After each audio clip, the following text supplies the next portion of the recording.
This world is divided between two races, humans and demons. Since the humans possess none of the resources the demon race needs, there is barely any conflict between the two sides for a long time. The demons even use their magic to help build human homes, with the residents thanking them and trying to pay for the work while a rabbit demon is touched by their politeness and kindness. However, everything changes when the humans discover a mysterious mineral filled with divine power within their territory, known as spirit ore. They begin turning the material into magical artifacts capable of unleashing all kinds of spells, causing their military strength to grow exponentially. In search of more land and resources, humanity starts invading demon territory, burning, killing, and looting everything in its path until more than 90% of the demon's land has been taken. However, as if the heavens themselves wanted to restore the balance of power between the two races, Potion is born. Years later, the protagonist leads the demon forces against the invaders and tells the veterans to fall back because he will clear the way on his own. Knowing what is about to happen, the allied soldiers immediately retreat to avoid being caught in his ultimate attack. Potion then draws his weapon and unleashes a colossal slash across the battlefield, destroying the fortifications and wiping out countless human soldiers. The survivors panic and try to contact headquarters, warning them that Potion has grown even stronger and is already on the verge of reaching the capital. Thanks to the protagonist, it is now humanity that is being pushed to the brink of destruction. When Potion returns home, he finds the streets completely packed with people welcoming him like a god, praising his achievements, declaring their love for him, and celebrating his return. Surprised, he asks why they organized such a ceremony when he had specifically ordered the officials not to prepare any kind of reception. Mu Kuo, a war orphan whom Potion adopted and trained as his only disciple, explains that her master has become the emperor's most trusted man, standing beneath only one authority and above countless others.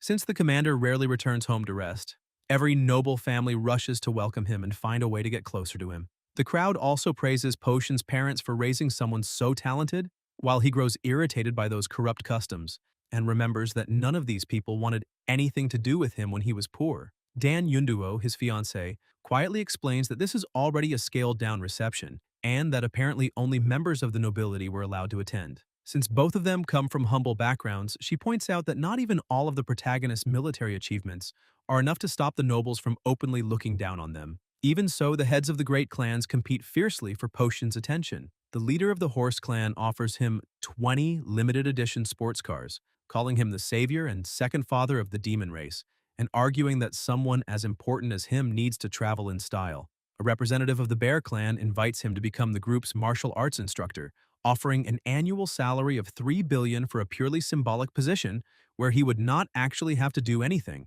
The head of the Dragon clan considers that offer pathetic and announces that his clan will give the commander 20 mansions in the city center near the imperial capital, since he believes the city would have already been destroyed without him. Potion refuses every gift and tries to explain that they only need to build a sincere friendship with him because the emperor has already rewarded him more than enough. The moment they hear the word sincere, however, several women interpret it in a completely different way. A girl from the Rabbit clan claims he has no way of knowing what is truly in her heart, while a woman from the Cow clan insists that her feelings for him are genuine.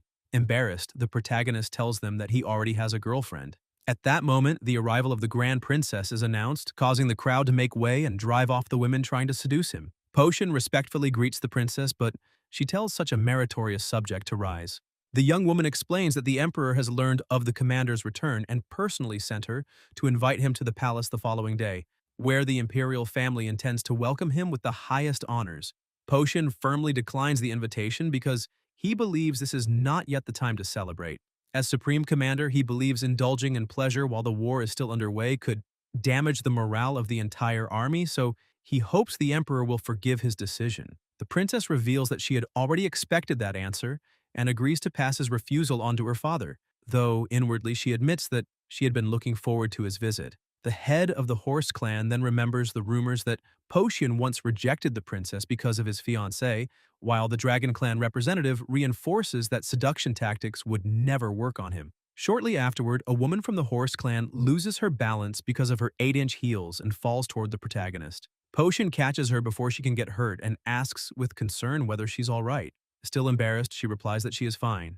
However, the simple fact that he caught her causes the bear demon to completely misunderstand the situation. Convinced that the commander secretly has a thing for women with white hair, red eyes, and black stockings, he shouts about his discovery and orders everyone to bring over every woman who matches that description. The head of the horse clan becomes convinced that his family has finally found its chance to rise to the heavens, concluding that Potion's hidden preference must be women of their race.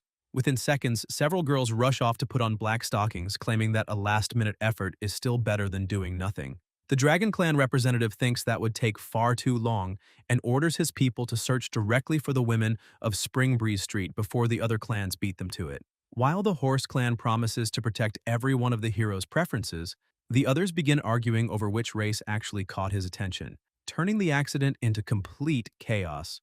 Mukuo grows annoyed when she realizes the press will publish another round of nonsense, while Yunduo laments that she will probably have to spend a long time explaining the misunderstanding to her own parents. The next day, the Shuntian Daily reports that on September 3rd, 3762, every woman wearing black stockings on Spring Breeze Street, within a 30-kilometer radius of Potion's hometown, was hired in his name.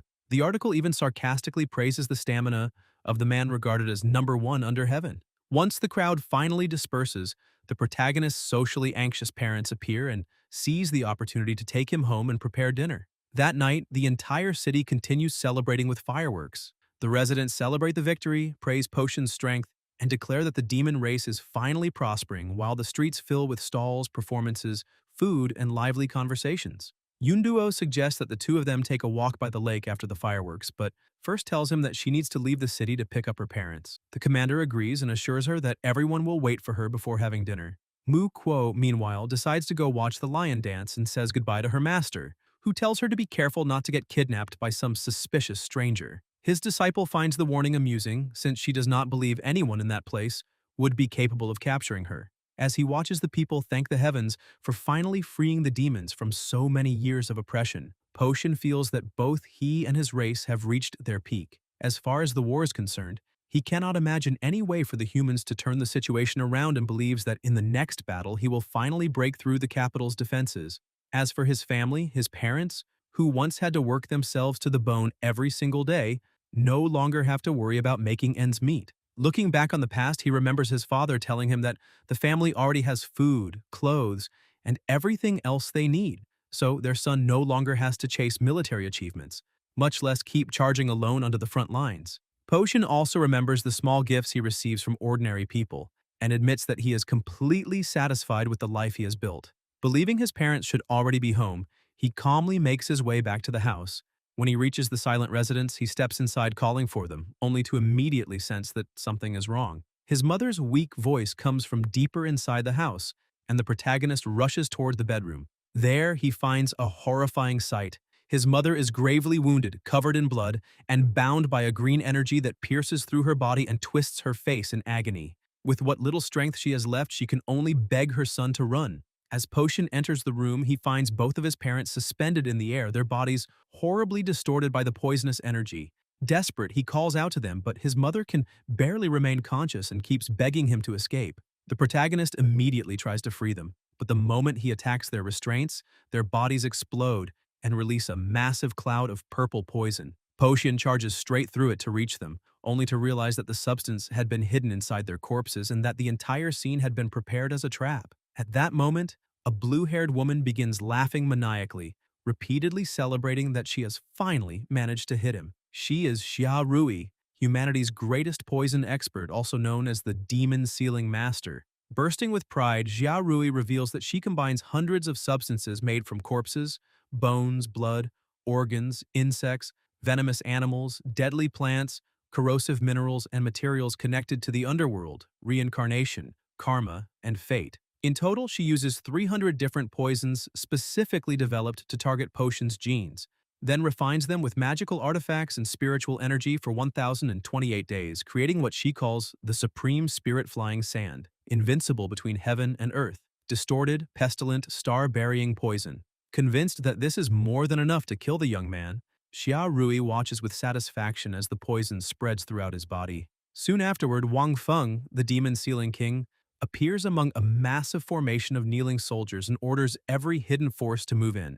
The human plan had been prepared well in advance, and he commands the fighters to coordinate their assault with Xia Rui and eliminate Lin Pochen once and for all. An entire army surrounds the residence, and the human commander orders everyone to fire their spirit or ammunition. A storm of magical projectiles rains down on the protagonist from every direction. Under normal circumstances, artifacts of that level would never be able to injure him, but the poison has drastically weakened his physical functions, making this their only chance to kill him. Even in his weakened state, Potion tries to block the countless shots and deflect some of them, but one of his arms is eventually blown off. The humans refuse to give him even a moment to breathe. Next, they activate the Heavenly Lantern Demon Suppression Dome, unleashing an enormous mass of magical ropes and threads across the battlefield. Xia Rui had gathered practically every restraint artifact in existence to make absolutely certain that Potion would have no way to escape. The soldiers pull the bindings at the same time, trapping the young man's arms and body in midair. Realizing that his enemies had been lying in ambush from the very beginning,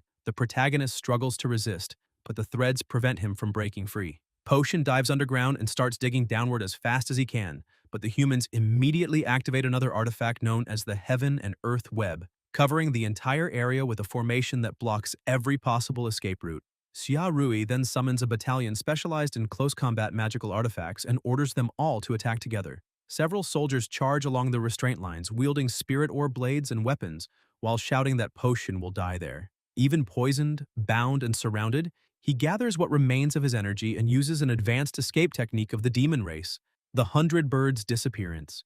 His body breaks apart into countless flaming birds that scatter in every direction, forcing the humans to attack each one to prevent his escape. The army fires relentlessly and destroys most of the birds, but one manages to slip through the encirclement and fly rapidly toward the southwest. For a moment, Potion believes his technique has worked, only for Xia Rui to appear directly behind him and ask where her dear friend thinks he is going. Realizing that her master is under attack, Muquo immediately orders someone to alert the authorities and summon every soldier and elite fighter of the demon race within a 300-mile radius. She demands that everyone be informed that Lin Potian has been ambushed and urgently needs reinforcements. Xia Rui mockingly greets the protagonist as if saying good morning, good afternoon, and good evening all at once, then asks whether he has any final wish. Potion remains silent for a few moments, before explaining that throughout his entire military career he has never killed unarmed human civilians. His parents, relatives, fiancé, and the other members of his family are also nothing more than ordinary civilians of the demon race. The young man admits that he has been defeated and says he has nothing to complain about regarding his own death, but begs Xia Rui to spare those who are still alive. The Poison Master is initially surprised that he actually has a final request, since she had only asked out of courtesy. Then her expression turns cold as she reveals that she cannot grant his wish because she was the one who proposed wiping out Potion's entire family in the first place. To Xia Rui, the protagonist's sudden rise is more terrifying than two human industrial revolutions combined. Because of that, anyone who shares his genes represents an extreme threat, and humanity has no intention of leaving a single one of his relatives alive. She coldly declares that his entire family must die. Soon afterwards, soldiers begin reporting the results of the operation. To the southeast, all 43 members of Potion's paternal bloodline have already been captured. To the northwest, all 57 relatives from his maternal bloodline are also under control. Even the family of Yunduo, his fiancé, has been surrounded by the humans. As the young woman is dragged to the scene, she screams for Potion to run, but Xia Rui simply orders everyone to be executed. The soldiers obey and massacre the prisoners right in front of him, while the Poison Master dismisses the government agents once the mission is complete. Potion can do nothing but watch. His body is so weakened that he no longer has enough strength even to scream, and his consciousness begins to fade. To make matters worse, demons cannot survive for long after being decapitated either. In his final moments, the commander mentally apologizes to the Emperor because the demon race was only one step away from securing 100 generations of peace, yet he has to leave before completing his mission. Potion also asks forgiveness from his people and his parents, believing that he spent his entire life trying to give everyone a better existence, only to end up dragging those very same people to their deaths. When he thinks of Yunduo, he remembers that the two of them have known each other since childhood, and that she was always asking when he would finally give her a proper marriage proposal. Even after facing her father's disapproval and remaining by her side for so many years, Potion dies without ever fulfilling that promise. Before completely losing consciousness, he thinks that Xia Rui must have a family of her own and clings to the demon belief in reincarnation. Xia Rui, who is pregnant, suddenly realizes that her water has broken, while a doctor asks whether she is seriously going into labor at a time like this. Pochien then swears that in his next life, Xia Rui's family will not be allowed to preserve so much as a single chromosome. When he opens his eyes again, he finds himself naked inside a small boat, surrounded by countless souls floating above a dark river. With no idea where he is, the young man is told that this is the road leading to his next life. The king of Yama appears before him and confirms that Lin Potian is already dead. Shocked to discover that the deity actually exists, the protagonist accidentally insults Yama, who grows irritated and reminds Potian that he even made oaths using his name while he was still alive. When Potian asks about reincarnation, he learns that there are many preparations a soul must go through before being reborn. His boat has to travel the entire river of forgetfulness, and at its current pace, his turn will not come for approximately 500 years. Potian immediately panics at the thought of his enemy's descendants living peacefully for another 5 centuries and declares that he wants to return right now and tear them apart. Recognizing that the commander was an extraordinary person in life, Yama decides to treat him as a special guest among special guests and activates the next life attribute point program ahead of schedule. The king of the underworld explains that these points can be distributed among categories such as intelligence, physical strength, wealth, and romantic success.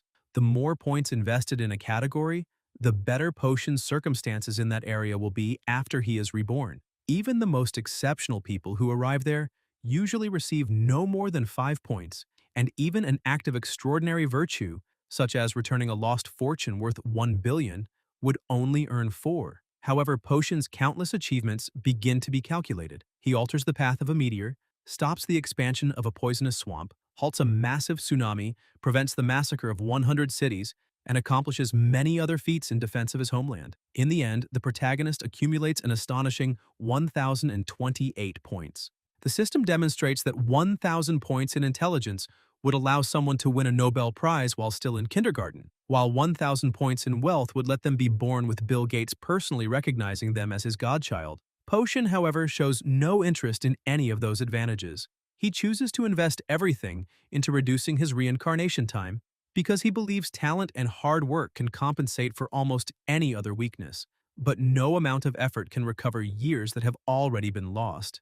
With each investment, his waiting period becomes shorter. First, 68 points reduce the 500 years to 471 years and 29 days. Then another 281 points cut the wait down to 312 years and 56 days. Determined to return as quickly as possible, Potian continues sacrificing every attribute of his next life. He is willing to be reborn, penniless, talentless, completely mediocre with little intelligence, or even without his own limbs. As far as the protagonist is concerned, a single row of teeth would be enough, because he would still find a way to tear out his enemies' throats with a bite. Meanwhile, back in the world of the living, Xia Rui suddenly goes into labor and panics over the baby's terrible timing. With no time to move her somewhere else, the doctors bring over a bed and prepare to deliver the child right there. In the underworld, Potian spends 993 points all at once, reducing his reincarnation time to just 27 hours. His boat rockets down the river of forgetfulness, crossing centuries of waiting in mere moments. Even as his spiritual body begins to fall apart from the incredible speed and the consumption of his points, he keeps moving forward until he finally sees the end of the river. Potian reaches the shore of rebirth and spends every remaining point to enter his next life. At that exact moment, the doctors announce that the baby's head is coming out and are shocked to see the newborn already opening his eyes. The delivery is completed successfully, and everyone celebrates the birth of a baby boy. Still fully aware of his previous life, Potian examines his new body and tries to figure out whether he has been reborn as a human or a demon. But when he looks up to see his mother, he completely freezes. The woman lovingly holding him is none other than Xia Rui, the murderer responsible for wiping out his entire family. Completely unaware of who she has just given birth to, the Poison Master is delighted when she notices her son staring directly at her, calls him adorable, and says he is so cute she could just eat him up. Potian can only stare at his greatest enemy in absolute disbelief, as he realizes that he has been reborn as her own son. Shortly after his rebirth, Potian sees the king of Yama again. The deity remarks that it has been a long time since they last met, confirms that the reincarnation process is complete, and announces that he will now erase every memory of Potian's previous life. Still in Xia Rui's arms, the newborn is horrified when he hears this, while his mother simply celebrates the birth of her son, unable to see Yama at all. The doctor tells her to rest, and the king of the underworld casually explains that the baby's mother cannot see him, so naturally she would be confused by what is happening around them. Yama then begins pulling away Potion's memories and the power from his former life. The baby immediately realizes that everything is being stripped from him and resists with all his strength. The memory of Xiaorui declaring that his entire family had to die makes the protagonist cling even harder to those memories. Potion refuses to let go, while Yama gradually loses his patience and explains that erasing the traces of a previous life is a standard part of reincarnation. According to him, countless experts and monsters throughout history have tried to preserve the power of their former lives, but no matter how strong they were, they remained mortals and, in theory, should never have been capable of resisting a god. Even so, Potion refuses to budge, forcing Yama to keep trying again and again as he grows increasingly annoyed that he cannot simply finish his shift and go home. During this clash of wills, the story goes back 2.5 years, to the year 3759 of the Demon Calendar, in a major population center in the northwestern Demon Territory. At the time, one of humanity's most powerful forces, the 12 Stars of Calamity, launches an attack on the region. The one responsible is Heavy Rock, the Heaven Collapser, who uses a gravity-based magical artifact to pull a celestial body toward the city, and attempts to annihilate the entire population with the primordial starfall technique. Fortunately, Potion, who had only recently enlisted at the time, happens to be stationed there. He immediately reacts and sends his small flying dragon into action. He then uses the Demon Core's summoning technique to manifest the Heavenly Dragon Guardian, managing to stop the small meteor in midair and save the entire city. The feat shocks even the Grand Demon Daily, which reports in disbelief that a rookie soldier has managed to stop a meteorite in mid-flight, and immediately calls for his promotion. From that point onward, perhaps through an unspoken understanding between both sides, the human and demon leaders begin sending their greatest experts to the most critical war zones. As a result, Potion and the 12 Stars of Calamity become destined enemies who repeatedly meet on the battlefield. These 12 stars possess immense spiritual power, magical artifacts integrated directly into their bodies, and abilities naturally designed to suppress and counter the demon race. Because of this, even someone like Potion cannot kill them permanently, and is only able to seal them away. Among those shown are Great Tsunami Leng Changqiu, sealed in November 3760, Great Earthquake Shi Hengchun, sealed in April 3760, Active Volcano Tian Tai Sui, sealed in May 3760, Devouring Swamp Yao Yao Yao, sealed in August 3761, Deadly Plague Bayan Zhu, sealed in December 3761, Rotating Heavenly Thunder Lei Sanqian, sealed in February 3762, along with several other calamities from the same group. However, moments before Potion's death, the demonic power keeping all of these monsters imprisoned loses its owner and disperses across the world. The seals collapse, allowing all 12 Stars of Calamity to escape at the same time. Realizing what this means, Baby Potion understands just how serious the situation has become. If he loses his memories now, he will have no way to properly deal with Xiaorui, humanity, and the 12 newly freed calamities on top of everything else. Because of that, he resists the memory erasure with even greater determination. Potion stares at Yama and concludes that the king of the underworld got lucky because the situation in the mortal world has descended into chaos at exactly the right moment. Yama finally realizes why Potion has been able to resist him for so long. Nearly half of the demonic power from his previous life is still connected to him because it was being used to maintain the seals on the 12 Stars of Calamity. Irritated, the king of the underworld tries to dismiss that resistance, arguing that such immense demonic power is useless right now because the fragile body of a newborn cannot withstand that level of consumption. In his view, Potion should burn himself out and die before Yama can even finish pulling out the needle binding his memories. Yama also declares that he intends to take both the protagonist's power and memories back to the divine realm for research, insisting that this is the fate of all living beings. As far as he is concerned, Potion's previous life is already over, and the young man should simply accept his end. But Potion refuses. Even as a baby, he declares that he will never accept fate. Thinking quickly, he remembers that demon legends describe Yama as a deity, responsible only for matters of reincarnation. That means he possesses absolute authority over the underworld and the process of rebirth, but cannot directly interfere with the mortal world. Once Potion realizes this limitation, he makes an extreme decision. He chooses to scatter every demon core storing his power throughout the world, spreading them across many different locations. That way, once he grows up, Even if his memories remain buried deep inside his heart, they will still be able to guide him toward each fragment of his former power one by one. At the same time, the protagonist decides that he does not believe in a coincidence cruel enough to make him reincarnate specifically as Yarui's son. So he begins to suspect Yama as well and swears that one day he will settle the score with him. Potion then forcibly releases the demon cores. That very night, the powers that once surrounded him as the demon race's greatest hope shoot across the sky like multicolored meteors. Demon citizens stop whatever they are doing and watch rainbow-colored lights streak across the night in different directions. Some do not understand what is happening. Others stand frozen, unsure how to react. There are even people who, amid the chaos, start fantasizing about climbing the political ladder now that the race's greatest hero has fallen. But only seconds later, the truth becomes impossible to deny. The people realize that they are not dreaming and are forced to face the most painful reality imaginable. Their hero has finally fallen. Mukuo desperately cries out for her master. Even Yama is surprised by what he sees and admits that it is impressive. Potion, meanwhile, begins paying the price for his decision. His consciousness starts to weaken, and the memories of his previous life become increasingly blurry. He realizes that he can no longer clearly recognize even Xia Rui's face. Still, he decides that none of that matters. For now, all he needs to do is survive. In the future, he plans to recover his power and memories piece by piece.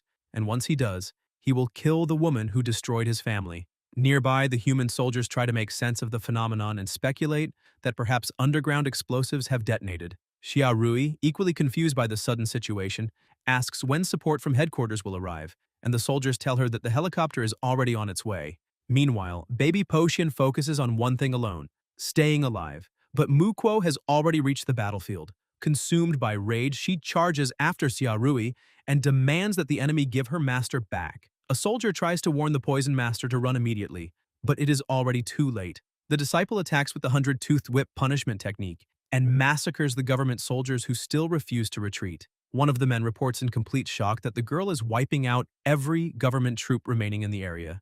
The moment Potion realizes who has appeared, he recognizes his disciple and immediately panics. Now that he has already spent all of his merit points securing his reincarnation, he knows he cannot afford to die again. So even though he is happy to see Mukuo alive and fighting, he is also terrified that she might accidentally kill his new body, mentally cursing the little brat while desperately hoping he survives this new wave of chaos.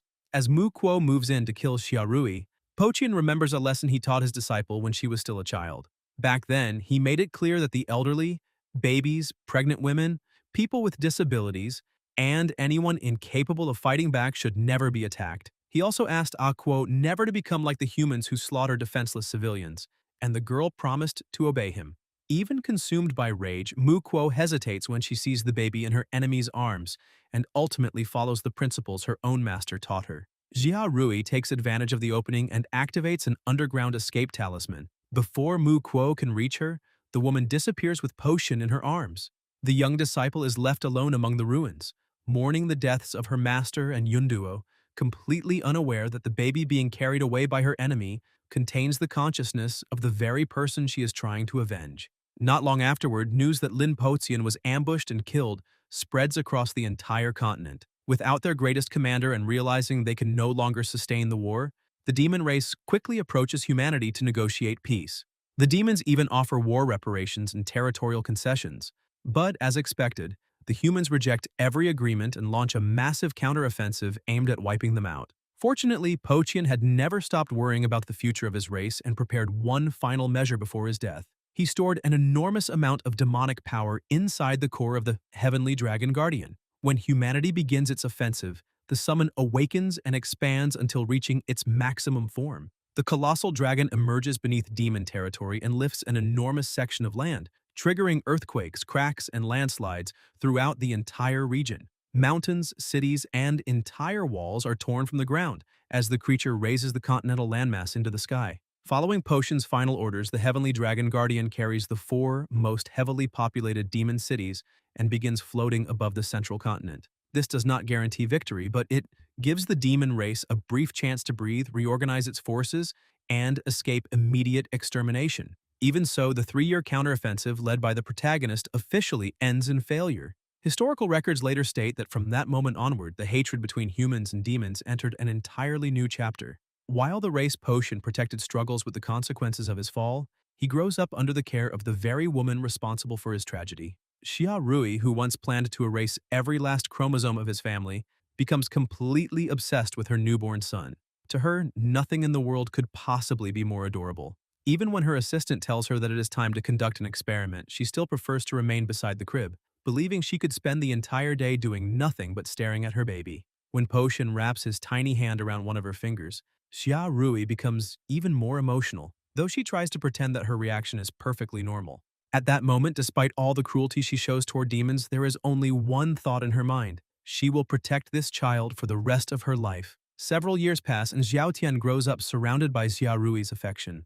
On a night of heavy snowfall, the poison master returns home alone and complains that all the guards and servants receive time off during New Year, since normally someone would have come to pick her up. Suddenly, the boy appears calling out for his mother. Startled to see him outside in the cold, Xia Rui asks who allowed him to leave the house and reminds him that she told him to stay near the fireplace.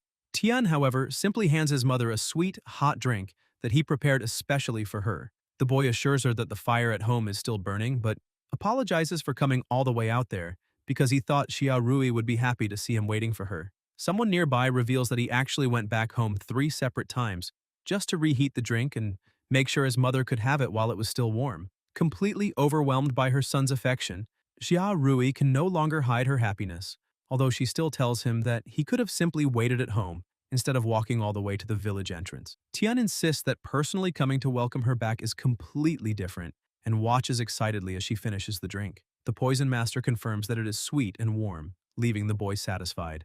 Tian then notices that his mother is carrying the severed head of a demon and asks who it belonged to. Xia Rui calmly tells him not to worry, because the man belonged to the demon race, the race she hates more than anything else. Still unable to remember his previous life, the boy merely admires how strong his mother is. The two continue spending time together, and Tian says that food tastes even better when he shares it with her. He also declares that he loves Xia Rui more than anyone in the world and promises that when he grows up, he will marry his own mother. Xia Rui takes Tian on all kinds of outings and tries to give him a happy childhood. At one amusement park, however, enslaved demons are used to power the attractions. One man orders them to move faster, claiming members of the demon race are supposed to be strong, while another complains that the water flow is starting to weaken. A woman says she paid a fortune for those slaves and presents their suffering as part of the entertainment, claiming they are merely acting out the punishment of criminals in hell. Watching the exhausted and injured demons, Tian remarks that they all seem to be in terrible pain. The woman reassures him with the lie that demons are incapable of feeling pain and only pretend to suffer in order to manipulate human sympathy. Not knowing the truth, the boy accepts her explanation. This idea is reinforced by official propaganda from the Human Daily, which classifies demons as an inferior race and claims their brains never develop the ability to feel pain, treating every reaction to suffering as crude acting designed to earn pity. However, a human medical publication presents completely opposite data. According to the journal, demons actually have a more sensitive sense of touch than humans, causing them to experience approximately 3.21% more pain. In exchange, the pleasure caused by physical contact such as holding hands, hugging, and intimate relations is around 4.23% stronger. Even with scientific evidence proving that demons truly suffer, human society prefers to maintain the convenient version that allows them to keep exploiting the race without guilt. Sometime later, an urgent news report announces a major political shift. Raccoon Daiji, a demon minister known for maintaining friendly relations with humanity, suddenly launches a coup and turns the entire demon imperial family into prisoners. Human commentators predict that after taking power, Daiji will likely eliminate the last pro-war demon faction, formed by Lin Poqian's former subordinates. The presenters offer superficial expressions of regret that the greatest force once connected to the former commander has fallen into such a miserable situation. The report also mentions the massacre of Potion's family years earlier.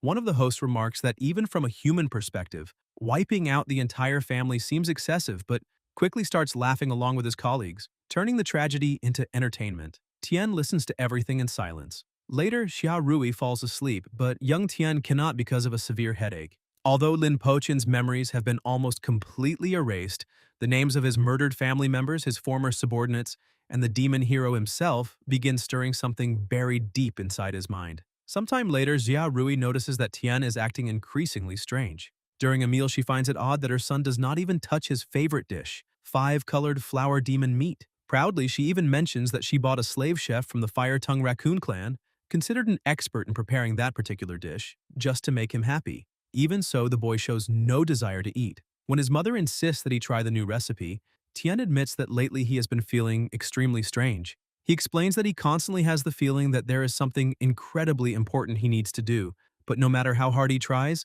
he cannot remember what it is. On top of that, he keeps dreaming that he is surrounded by the corpses of his own people, his mother, his father, and even himself. Tian mentions that in his dreams there is even a wife, and his mother teasingly asks whether he likes that woman more than he likes her. The boy replies that it is not the same kind of feeling. Then, as he tries to make sense of his emotions, he realizes that he would be willing to give up everything for that woman. At that moment, fragments of memory return with even greater force. Tian remembers moments with Yunduo, friends telling him how lucky he is because she is the most beautiful girl in the region, and then suddenly sees Yunduo herself, already dying, begging brother Tian to save her. The shock makes the boy scream, develop a high fever, and completely lose control. Xia Rui panics when she realizes his body is burning up and desperately admits that she only knows how to kill people, not save them. In the middle of the crisis, a voice connected to one of his demon cores also grumbles with jealousy and frustration, as if lamenting that she was born as nothing more than a core and cannot remain by Tian's side like the other memories tied to his past. Furious over this, she decides to corrode his body until he dies. From that point onward, Xia Rui does everything she can to cure him. It is finally time to discover just how far this cold and ruthless new mother is willing to go for her son. She takes Tian from doctor to doctor, but no one understands his condition. One of them admits that he has never seen anything like it, and even after Xia Rui explains that they have already visited more than 10 specialists, can only recommend that they keep looking for someone else. A month later, the two arrive in a fringe region known as Black Swamp Corner, a place where demon cores are sold at clearance prices, and even demon children are offered in buy one get one free deals, further highlighting the brutality of the world they live in. There, they finally find Dr. Chin. After examining the boy, he is shocked and concludes that the symptoms point to something very specific. In his assessment, Tian was most likely a demon in his previous life. The boy is surprised and asks whether something like a past life really exists. Xia Rui then explains that she has heard similar stories from the older generation of demon sealers, especially masters from her own teacher's generation. According to those accounts, throughout tens of thousands of years of history on the central continent, there really have been humans who claim to have reincarnated and even retained fragments of memories from their previous lives. Back then, she and the others dismissed those stories as exaggerated ramblings from old masters. But now, the situation is different. After spending months taking her son from place to place and getting nowhere with every doctor they visit, Xia Rui begins remembering those old stories and finally considers the possibility that Tian may truly be awakening echoes of a previous life. After connecting Tian's symptoms to the ancient stories about reincarnation, she explains that this is exactly why she came to Black Swamp Corner, to find a witch doctor capable of confirming her suspicion. After examining the boy, the specialist says that ancient records really do describe a similar illness. According to him, Tian still carries residual power from his previous life as a demon. Now that he possesses a human body, the demonic energy is being violently rejected, causing the intense fevers spreading throughout his entire body. Xia Rui immediately asks how she can cure her son but receives a devastating answer. From a medical standpoint, there is no treatment, and Tian will definitely die within a year. Refusing to accept that, she demands another option. The witch doctor then admits that there is a solution outside conventional medicine, although it is dangerous and extremely troublesome. The true source of the illness is not only the demonic power, but also the lingering will of Tian's previous life. Because of that, the specialist explains that the boy needs to consume demon cores and gradually transform his own body. The more demonized he becomes, the weaker the rejection between his former nature and his current human body will be, allowing the symptoms to disappear naturally. The witch doctor explains that a demon core contains the full consciousness and power of a demon. In ancient times, some humans who wanted to learn demonic arts would continuously ingest these cores to modify their bodies. However, after magical artifacts were invented, this dangerous method of harvesting and consuming demon cores was eventually abandoned. Xia Rui becomes excited when she learns that there is a way to save her son. Thanks to her position, she believes she can obtain as many demon cores as necessary. Her only concern is what this process of demonization truly means. The specialist then explains that as Tian continues consuming the cores, not only his body, but even his way of thinking will become increasingly similar to that of a demon. Eventually, he will cease to be human and completely transform into a member of the demon race. Hearing this, Xia Rui becomes somewhat uneasy because she hates demons.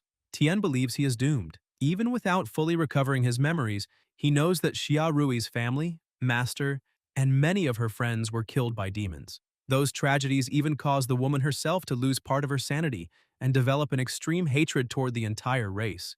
Because of that, the boy cannot imagine that she would be willing to raise her own son after he becomes the very thing she despises most.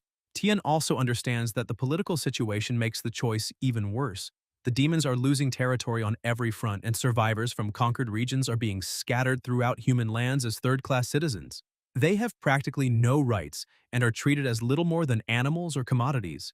In the boy's mind, no human would spend their entire fortune buying demon cores just to save someone who would eventually be viewed as nothing more than a dog or a cat. He believes Jia Rui is still young and beautiful and could simply abandon the child and rebuild her life without carrying such an enormous burden. Even the witch doctor begins regretting that he suggested the treatment. He warns that someone as important as Xia Rui will be rejected by all of humanity if her son becomes a demon. The government will likely strip her of every title, position, and honor she possesses.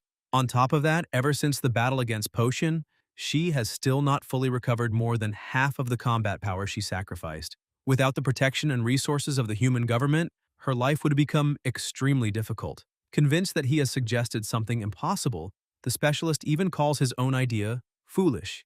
Xia Rui, however, reacts in a completely different way from what Tian expects.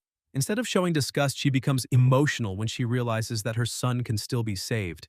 To the Poison Master, it does not matter whether Tian becomes a demon. Even if he were nothing more than an insignificant blade of grass growing beside the road, she would still raise him and protect him. The boy is deeply shaken when he realizes that this woman is willing to lose her status, wealth, power, and the respect of all humanity just to keep him alive. Faced with Xia Rui's decision, the witch doctor agrees to immediately prepare the prescription and begin treatment using demon cores. However, a secret this big cannot stay hidden forever. Little by little, news spreads that Xia Rui, one of humanity's great heroes, has a son who is transforming into a demon. The case soon reaches the press and becomes the day's biggest headline, publicly revealing that the child of one of the demon race's greatest enemies is, in fact, becoming a demon himself. People even begin speculating about the father's identity, suggesting that he could be some high-ranking demon officer. Other outlets raise the possibility that Potion's death was merely staged or part of an even larger conspiracy. Public opinion also turns against Xia Rui, with many arguing that anyone else could have gotten involved with a demon, but certainly not her. In response to the backlash, the Demon Sealing King strips his former subordinate of every decoration and reward, reduces her to the status of an ordinary civilian, and announces that anyone who helps her will be punished as a spy. Tian's treatment also requires far more resources than Xia Rui ever imagined. Only 1 out of every 100 demon cores is of sufficient quality, and the few obtained through official hunts are nowhere near enough to meet the boy's needs. Since his illness cannot wait and his mother is forbidden from working or receiving any benefits, she begins selling everything she still owns, including her last properties and even her laboratory. After that, she starts buying demon cores on the black market at outrageously high prices. Their financial situation continues to deteriorate. Xia Rui falls deeply into debt, and even after 2 years, Tian's illness shows only slight improvement. During this period, mother and son even lose their home and are forced to wander through the winter. During a heavy snowstorm, Tian asks whether his mother can no longer create fire and admits that he is freezing. The moment the words leave his mouth, he regrets them. Many poison-related magical artifacts release their power by consuming in advance the combat strength their user would otherwise possess in the future. Xia Rui already sacrificed more than half of that potential during the battle against Potian, and everything she managed to recover afterward was consumed once again while fighting to obtain demon cores for her son. By now, she is barely different from an ordinary person, and no longer has enough energy to even produce a small flame. Tian realizes that everything they are going through is because of him and is overwhelmed with guilt. As they make their way through the snow, the boy begins to wonder whether the creator might actually hate this world. After all, diseases, disasters, volcanoes, and tsunamis exist, tormenting living beings until they are left in a state worse than death. Xia Rui goes from door to door asking for help, but people only tell her to stay away from their homes. When Tian starts shivering from the cold, his mother rushes over and invents a technique she calls robotic fusion. She stuffs the boy inside her own clothes and presses him tightly against her body, sharing whatever warmth she still has. Then she proudly asks whether he feels warmer and declares that she is still the most powerful demon sealing master, capable of solving any problem. Although Tian worries that his mother will now be exposed to the freezing cold herself, he concludes that if the creator truly loves children, then perhaps Xiaorui was created specifically to protect him from all the cruelty in the world. In his eyes, the creator may be all-powerful, but so is his mother. Later, Tian wakes beneath the moon and finds Xiaorui excitedly asking him to look at what she managed to bring back. The woman reveals a single sweet potato and explains that she went from house to house begging for food until someone finally gave it to her. Since neither of them has eaten in several days, she insists that her son eat it right away. Tian asks whether she is going to eat too, and Xiaorui assures him that she will, claiming that she still has to take care of him and would never allow herself to starve to death. Holding the warm sweet potato, the boy smells its delicious aroma and begins eating, believing her answer even though she only sits there watching him. At that moment, a young demon timidly approaches and says he can smell the food. Trembling from hunger, he asks for just a small piece.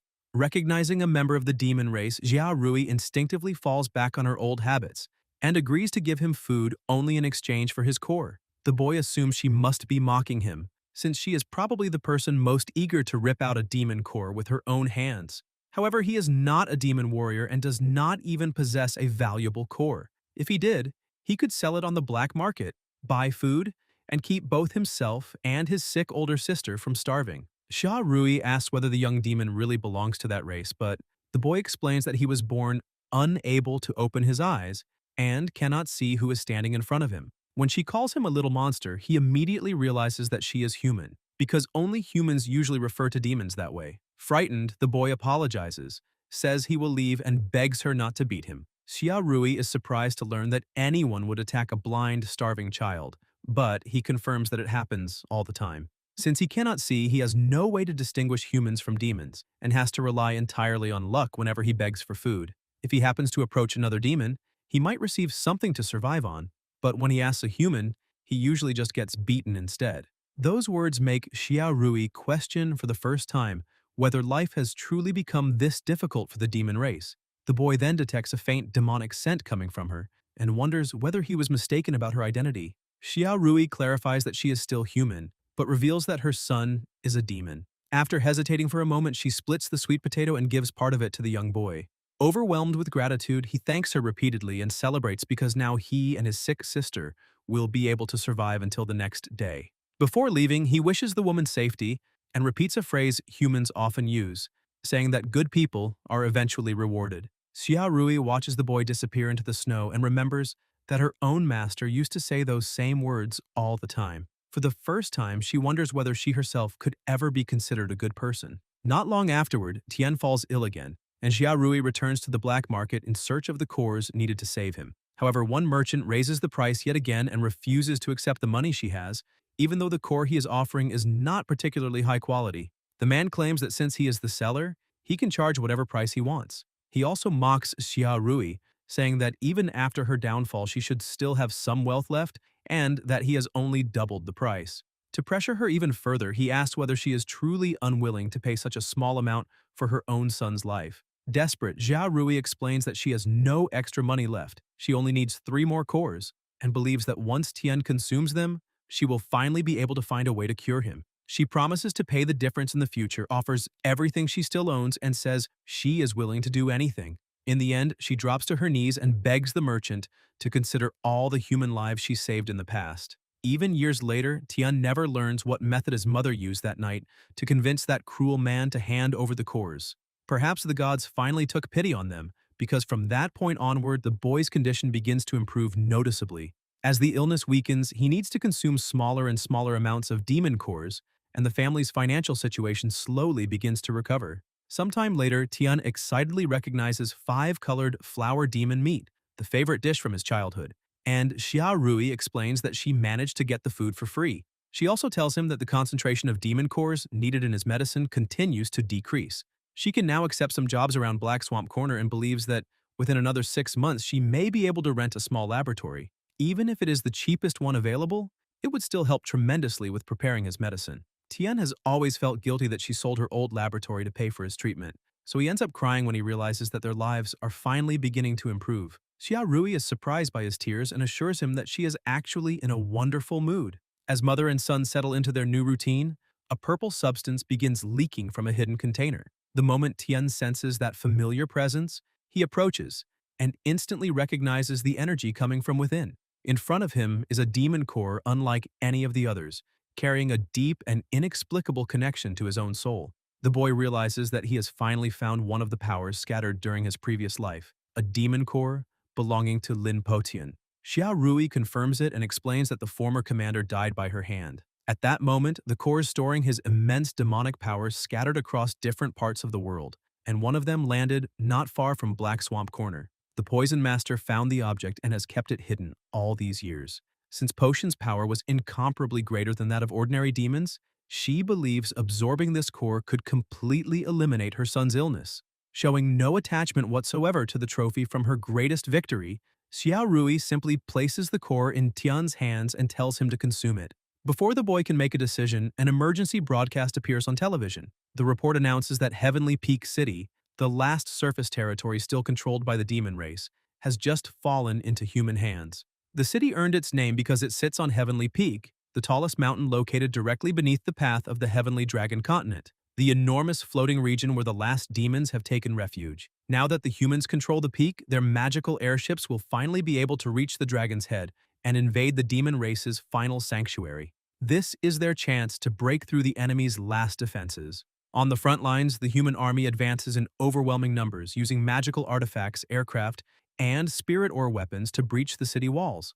Raccoon Li, son of Raccoon Daiji, the king who holds the highest position on the Demon Supreme Council, watches the defeat with outrage. After so many years, he cannot believe that across 10,000 Demon City, Yunshan County, the Huahua Mountain Range, Thousand Pines Pass, and all the other demon territories, not a single warrior has appeared who possesses even half of Lin Potion's strength. When the humans break through the walls and advance toward the city center, Raccoon Li asks the Tiger King for help. However, the leader merely orders the troops to hold their positions at all costs, because his real concern is preventing the interests of the 7 great noble families from being harmed. While soldiers die on the battlefield, the kings of the Supreme Council gather in their chamber and begin searching for someone to blame for the disaster. The second king of the council demands to know who revealed the location of Potion's home to the humans.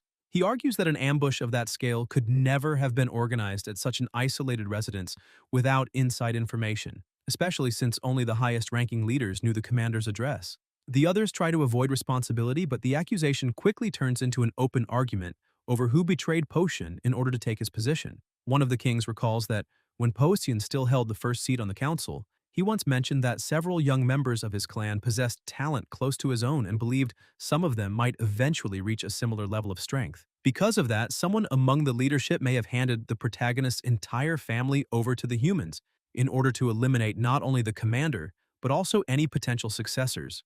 Another counselor admits that no one ever imagined humanity would go so far as to massacre every member of the clan. Suspicion also falls on the second king, since he rose from the 3rd seat to the 2nd after Potion's death and openly celebrated his promotion. The 7th king accuses him of acting like a thief, shouting for another thief to be caught, merely trying to divert suspicion away from himself. The leaders, who once fought over power and celebrated the hero's downfall, now realize that their ambitions helped destroy their own race. Desperate, the 4th king curses Potion for staying dead when they need him most. He complains that the former emperor should have given the commander the first seat on the council so he could rest inside a coffin there, and even begs the Lord of the Underworld to send him back. Even though he always found Potion irritating, the counselor admits that the man never lost a war and claims the hero could break the current siege before dying all over again. That idea reminds the 3rd king of the demon cores scattered throughout the world. He proposes sending an elite unit made up of the race's greatest warriors to recover all of them and use the power Potion left behind. However, the 6th king explains that this is practically impossible. Humanity understood the commander's strength even better than the demons themselves, and has also been searching for those cores ever since his death. Some vanished without leaving any trace, while others were found first by the powerful 12 Stars of Calamity. In his opinion, recovering even a single one of Potion's cores would probably be harder than defeating the 200,000 human soldiers surrounding the city.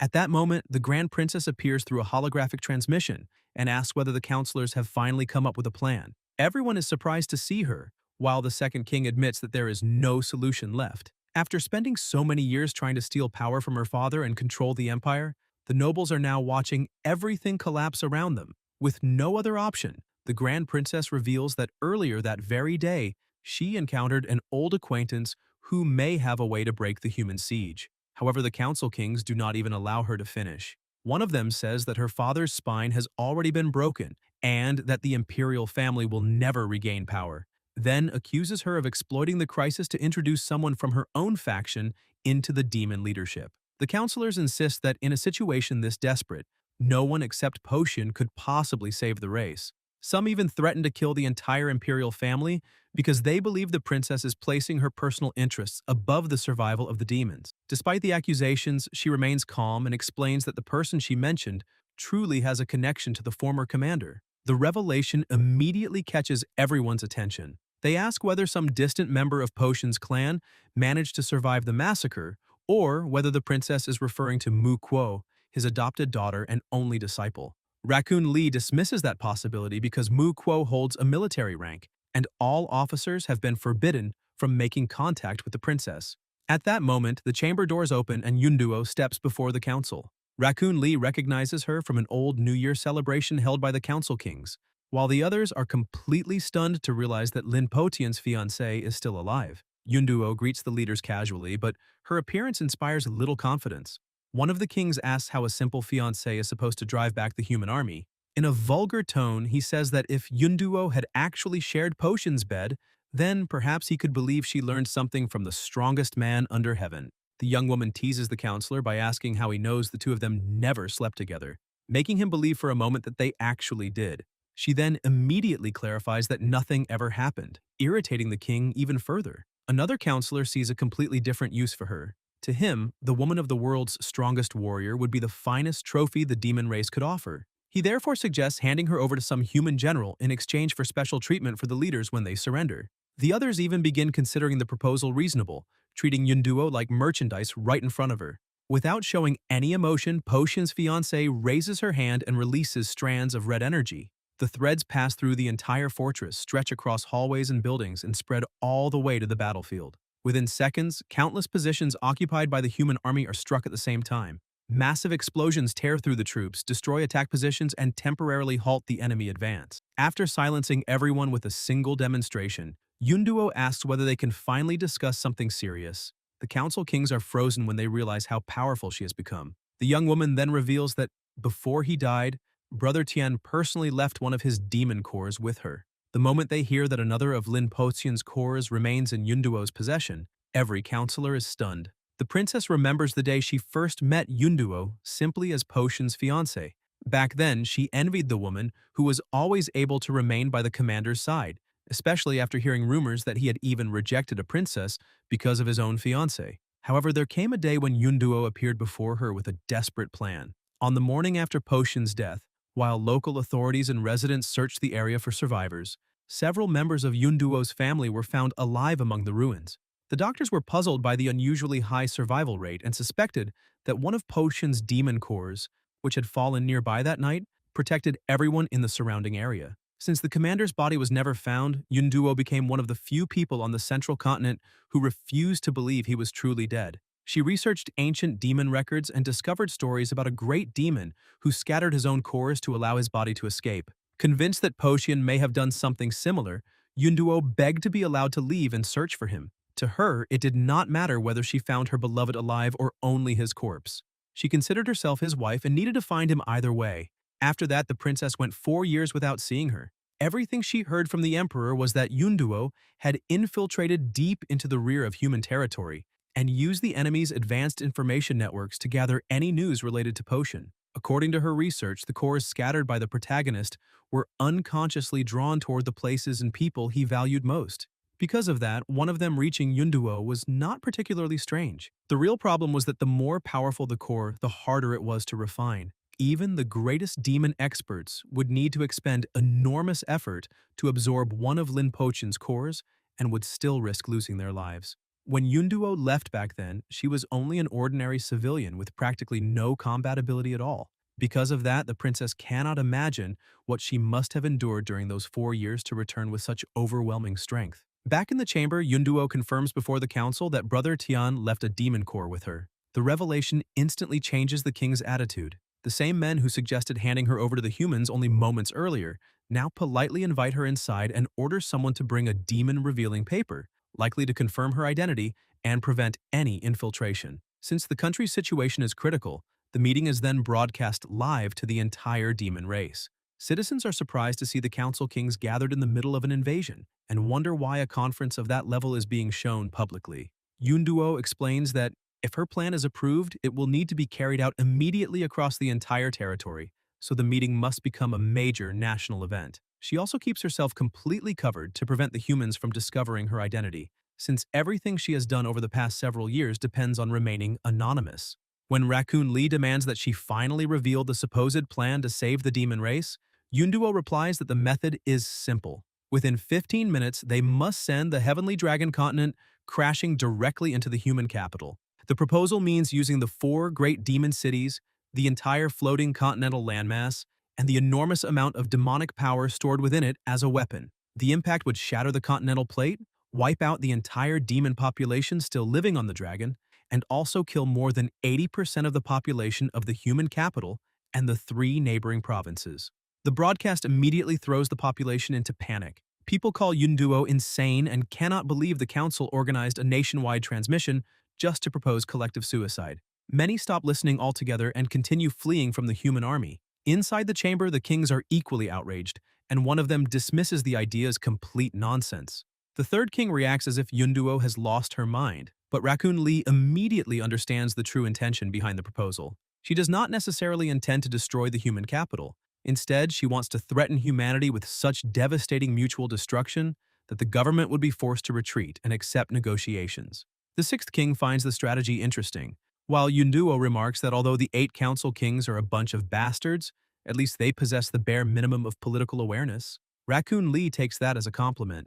Once they hear that peace negotiations may still be possible, many demons who had already started fleeing stop their retreat and turn their attention back to the broadcast. However, Raccoon Lee explains that the leaders have spent years trying to communicate with the Heavenly Dragon Guardian. Even after shouting beside the creature's head until they lost their voices, it never reacted, much less obeyed their commands. So he wants to know why the dragon would listen to Yunduo. The young woman explains that the Heavenly Dragon Guardian was born from one of Potion's demon cores, and, by its very nature, only obeys the former commander's power. Since she possesses one of Brother Tian's cores, she should theoretically be able to control the creature. The problem is that despite years of intense cultivation, Yunduo has managed to refine only 30% of the energy stored inside that core. The population considers that statement false modesty, since even the greatest experts could die trying to absorb 10% of Potion's power. In their eyes, reaching 30% already makes Yunduo an extraordinary genius.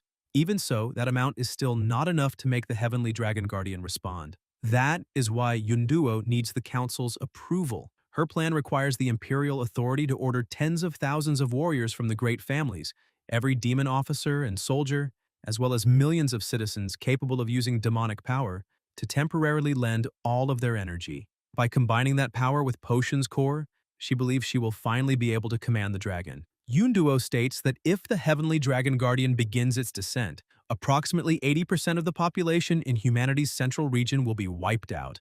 No government would accept consequences on that scale. She would take full responsibility for controlling the creature, while the rest of the demon race would only need enough courage to maintain the threat until humanity backed down. Part of the population questions the proposal because all of this is still only an analysis. There are also rumors that the humans are not interested in territory or surrender, and are advancing purely out of revenge, meaning the entire fate of the demon race would be placed on an assumption. Yunduo does not hide the risk and admits that she is making a gamble with only a 70% chance of success. As new explosions shake the Heavenly Dragon continent, she presents the only 2 options they have left. The demons can follow her into a dangerous gamble with a 70% chance of survival, or wait for certain defeat, after which they will be massacred, violated, and looted by the humans. The choice is theirs. Her words ignite all the anger that has been building among the population. After suffering abuse for so many years, the citizens decide they have nothing left to lose. Many would rather gamble everything against humanity and, if negotiations fail, drag their enemies down with them. The crowd declares its support for the counselor dressed in red, agrees to lend her their demonic power, and demands one final battle. Even the master of ceremonies gets carried away and shouts for everyone to fight the humans. Yunduo coldly interrupts him and reminds him that he has no right to speak during the meeting. The man apologizes and returns to his duties. Raccoon Lee admits that the plan is interesting and notes that it has been a long time since the demon race heard such a ruthless strategy, not since Potion's death. He then orders the vote to begin. The master of ceremonies asks everyone opposed to the proposal to raise their hand. Only one hand rises among the 700 participants. However, when counting the result as 699 votes to 1, the master of ceremonies unexpectedly announces that the proposal has failed. Yunduo is completely stunned because despite the near-unanimous support, some rule or interference within the council somehow blocks her plan. Despite the overwhelming public support, the final vote is recorded as 699 votes against the proposal and only 1 in favor, causing the plan to be rejected. The population cannot understand the decision, since Yunduo is offering them a 70% chance of victory, while the alternative is to wait for an inevitable defeat. The young woman also questions the result and asks whether she failed to explain the strategy clearly enough. Raccoon Lee admits that she explained everything perfectly and even acknowledges that the plan is excellent. In a situation that appears completely hopeless, Yunduo still found a way to prevent the extermination of the demon race, which practically makes her a genius. However, he reveals that the members of the council simply do not care whether their own people survive. The nobles possess enough wealth to choose some human province, pay enormous war reparations, and secure amnesty for their entire clans. Some may even receive the title of honorary humans after surrendering. Poor demons, on the other hand, do not have that option. To humans, they are not even worth using as fertilizer and will remain trapped by their demon identity for the rest of their lives. Raccoon Lee explains that ordinary citizens always think about protecting their race, defending their territory, and dying alongside their own people because they have no other choice. The rich, however, can simply choose which group they want to belong to. In his view, the poor love the people they were born among, while the powerful choose whichever people offer them the greatest advantage. The broadcast sparks outrage among the citizens, who realize that their leaders have finally stopped pretending now that the demon race is on the verge of destruction. Raccoon Lee continues, saying that no noble or elite member qualified to sit in that chamber would ever accept even a 30% chance of dying alongside a group of miserable commoners. Their own chance of death must always remain at 0. He then turns his criticism toward Yunduo. Raccoon Lee claims that people like her and Potion gain a little strength, start believing they are special, and try to use the entire national system to fulfill their ideals. The nobles in the chamber agree, complaining that they are the ones who finance the wars, and that right after Potion's death, another lunatic has appeared trying to command them. The king also accuses Yunduo of being just as naive as her late fiancé. In his view, Potion doomed himself the moment he became monstrously powerful and decided to restore the demon race. His death was not caused only by the 7 council kings, but by the entire demon noble class. Even if those 7 leaders had never interfered directly, some other member of the elite would eventually have betrayed or eliminated the commander sooner or later. It becomes clear that the human ambush only happened because the demon nobles themselves leaked the location of Potion's home. His strength, popularity, and determination to protect the people threatened the privileges of those leaders. Raccoon Lee advises Yunduo to abandon her idealism and think carefully before making another proposal because that chamber may be even more dangerous than the human army. Refusing to allow any further discussion, he declares that the counselors should accept reality, go home, calculate their assets, and prepare half of everything they own to hand over to the humans. He then officially ends the meeting. The broadcast ends with the population in despair. The citizens realize that the nobles may be able to buy their own survival, but no one intends to protect the poor. They also finally discover that the very leaders responsible for governing them played a part in Lin Podian's downfall. Before they can even react, a massive explosion shakes the city. Human forces breach the walls and begin pouring into the streets, attacking every demon they encounter. As enemy soldiers advance with battle cries, the final demon stronghold begins to collapse, and the people are abandoned to their fate by rulers who are already planning to negotiate for their own lives. However, before the council can officially end the meeting, Yunduo tells everyone to wait and says the procedure is not finished because she has another proposal. Already irritated, the counselors demand that she speak quickly, as long as she does not present another measure that would be impossible to approve. The young woman assures them they have nothing to worry about and admits that she did not want to take things this far either, because turning all of those nobles into enemies ahead of schedule would be a little premature. Since the leaders still need to write the terms of surrender, They tell her to stop stalling and get to the point. Yunduo then presents her first condition. The demon government must officially pardon the murder charge against her. The people in the chamber mock her when they discover that during her years in human territory, Potian's fiancé also accumulated a murder charge, and they insinuate that she is merely trying to use public office to clear her own name. The second condition requires the entire demon race to cooperate with Yunduo without reservation in launching the Heavenly Dragon continent toward the human capital. The counselors immediately erupt when they realize the plan is exactly the same as before and demand to know what she is really trying to do. Her third and final condition orders the confiscation of half the assets belonging to every member of the council. That fortune will be used to rebuild demon territory after the war and ransom the demons enslaved in human lands. The nobles completely lose their patience, accuse Yunduo of forgetting her place simply because she possesses one of Lin Potian's cores, and tell her to go die. Unfazed, the young woman announces that she is finished and asks everyone opposed to the proposal to raise their hands. However, after glancing around the chamber, she simply orders the Master of Ceremonies to send the result to every department and begin the operation. Thus, the new proposal ends with 0 votes against and 700 in favor, passing unanimously under Yunduo's absolute force. Her red threads have already spread throughout the fortress, crossed the entire chamber, and bound the bodies of all 700 participants, leaving none of them able to move. With the proposal unanimously approved under the power of her threads, Yunduo turns her attention to Raccoon Lee. Even while restrained, the counselor remains conscious thanks to the enormous amount of demonic power he possesses.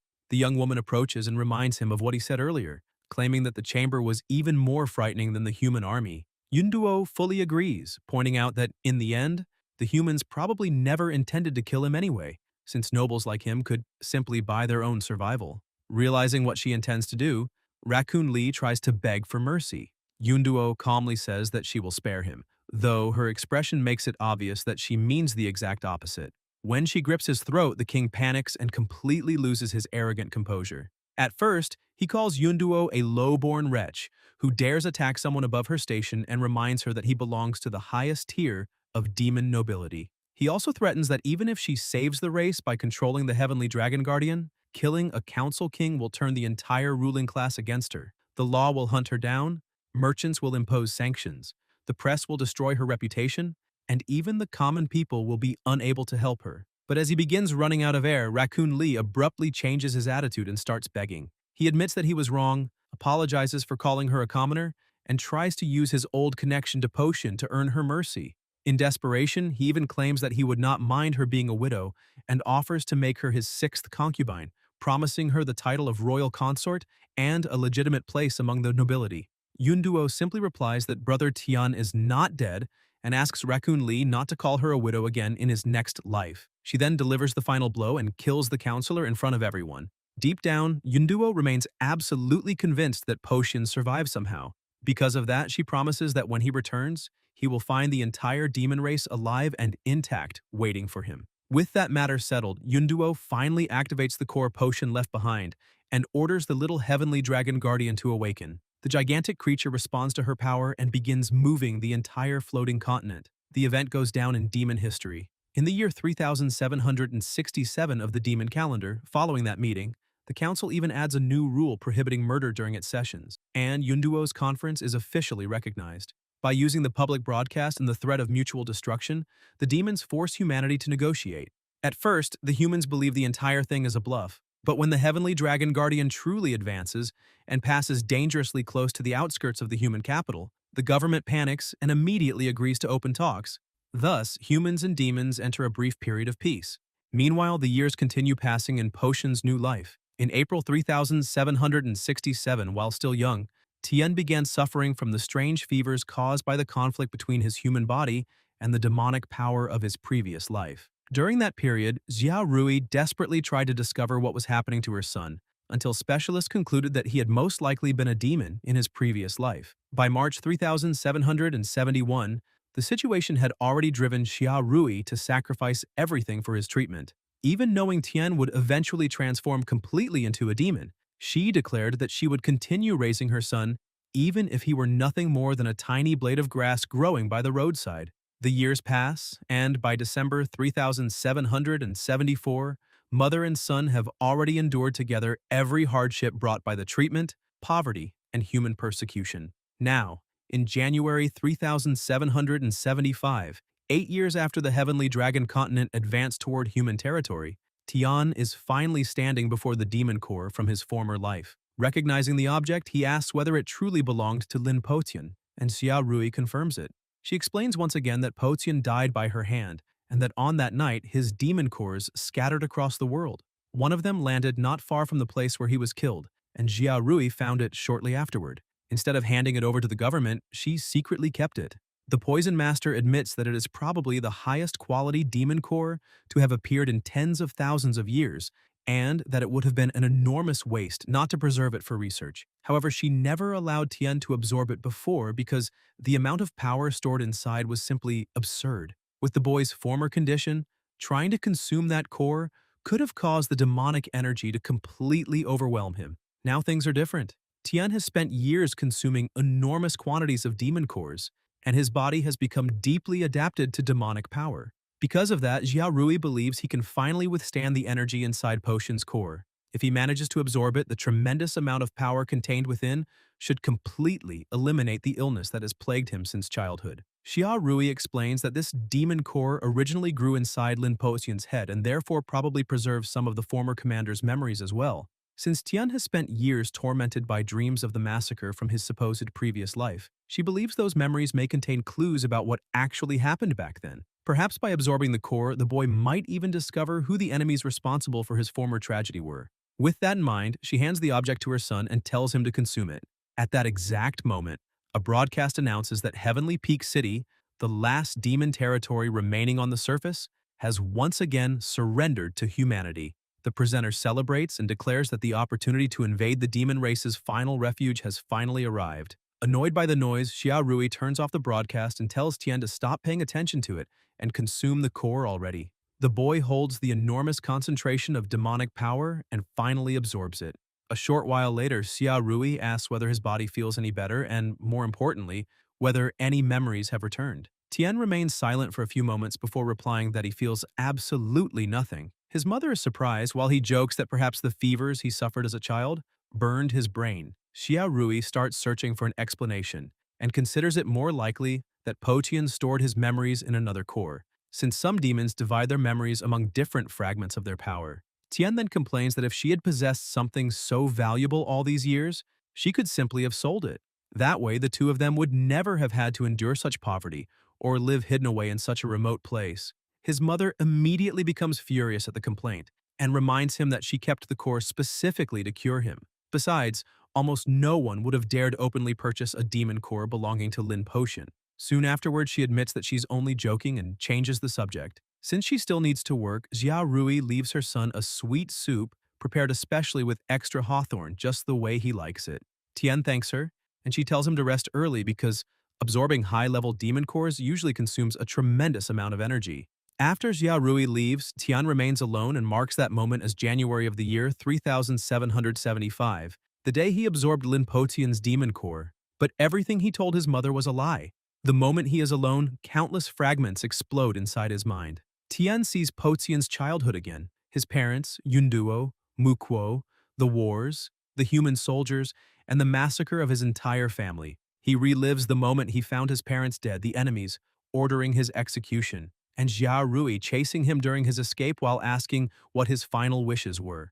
Memories that remained shattered for years finally begin fitting back together. The identity buried deep inside the boy awakens all at once. Tian remembers that he is Lin Potian, the former hero of the demon race, and also recovers the determination he carried with him until death, to restore his people and settle the score with everyone responsible for his downfall. But along with all those memories comes the cruelest truth of all. His greatest enemy is Xia Rui, the same woman who wiped out his family, created the poisons that led to his death, and vowed to eliminate anyone connected to his bloodline, is also the mother who sacrificed her status, wealth, power, and practically her own life to save him in this new existence. Alone in his room, Tian suddenly becomes violently ill. He starts to collapse, but before falling, he tears a page out of his notebook. Lin Potion's memories clash with all the years he has lived as Xia Rui's son, leaving the boy completely torn between the hatred of his past life and the love she has given him in this one. Xia Rui finds her son collapsed and panics, since she believed his treatment was nearly complete. While trying to understand why Tian's illness is still attacking him, she finds the boy's blood-stained diary and begins reading it. Among the pages, she sees references to Lin Potian and even to herself. In one of the most recent entries, Tian writes that he has grown about half a centimeter over the past 6 months and celebrates the possibility that he may finally be entering a growth spurt. He also writes that according to his mother, the treatment is reaching its final stage, and that once he is fully cured, he wants to grow taller, build some muscle, and become strong enough that he will no longer need to keep hiding behind her forever. One day later, Tian wakes up and sees Xia Rui sleeping beside him. He remains completely still for a few moments to make sure his mother is truly asleep. Since the injuries caused by the core's rejection are already almost healed, the boy concludes that he will be fine as long as he can keep his emotions under control. But now that he has recovered Potion's memories, Tian cannot wait even one more day to kill Xia Rui. He silently approaches the bed and remembers that the woman has had the strange habit of sleeping with her eyes open for more than 10 years. In fact, the wider her eyes seem, the more deeply she is sleeping. Tian takes advantage of this and uses one of the very ropes Xia Rui normally uses to capture demons, trusting that the artifact will be strong enough to restrain her. The boy knows that in his current state, he has absolutely no chance of defeating the former demon-sealing master in a direct confrontation. His only option is to attack while she is unconscious. After binding her, Tian gathers his courage and tries to deliver the killing blow. However, the attack is automatically blocked. Tian immediately recognizes a protective talisman written with a yin-yang brush. This type of artifact automatically negates a set amount of external force even while its user is unconscious. The boy realizes that it makes perfect sense.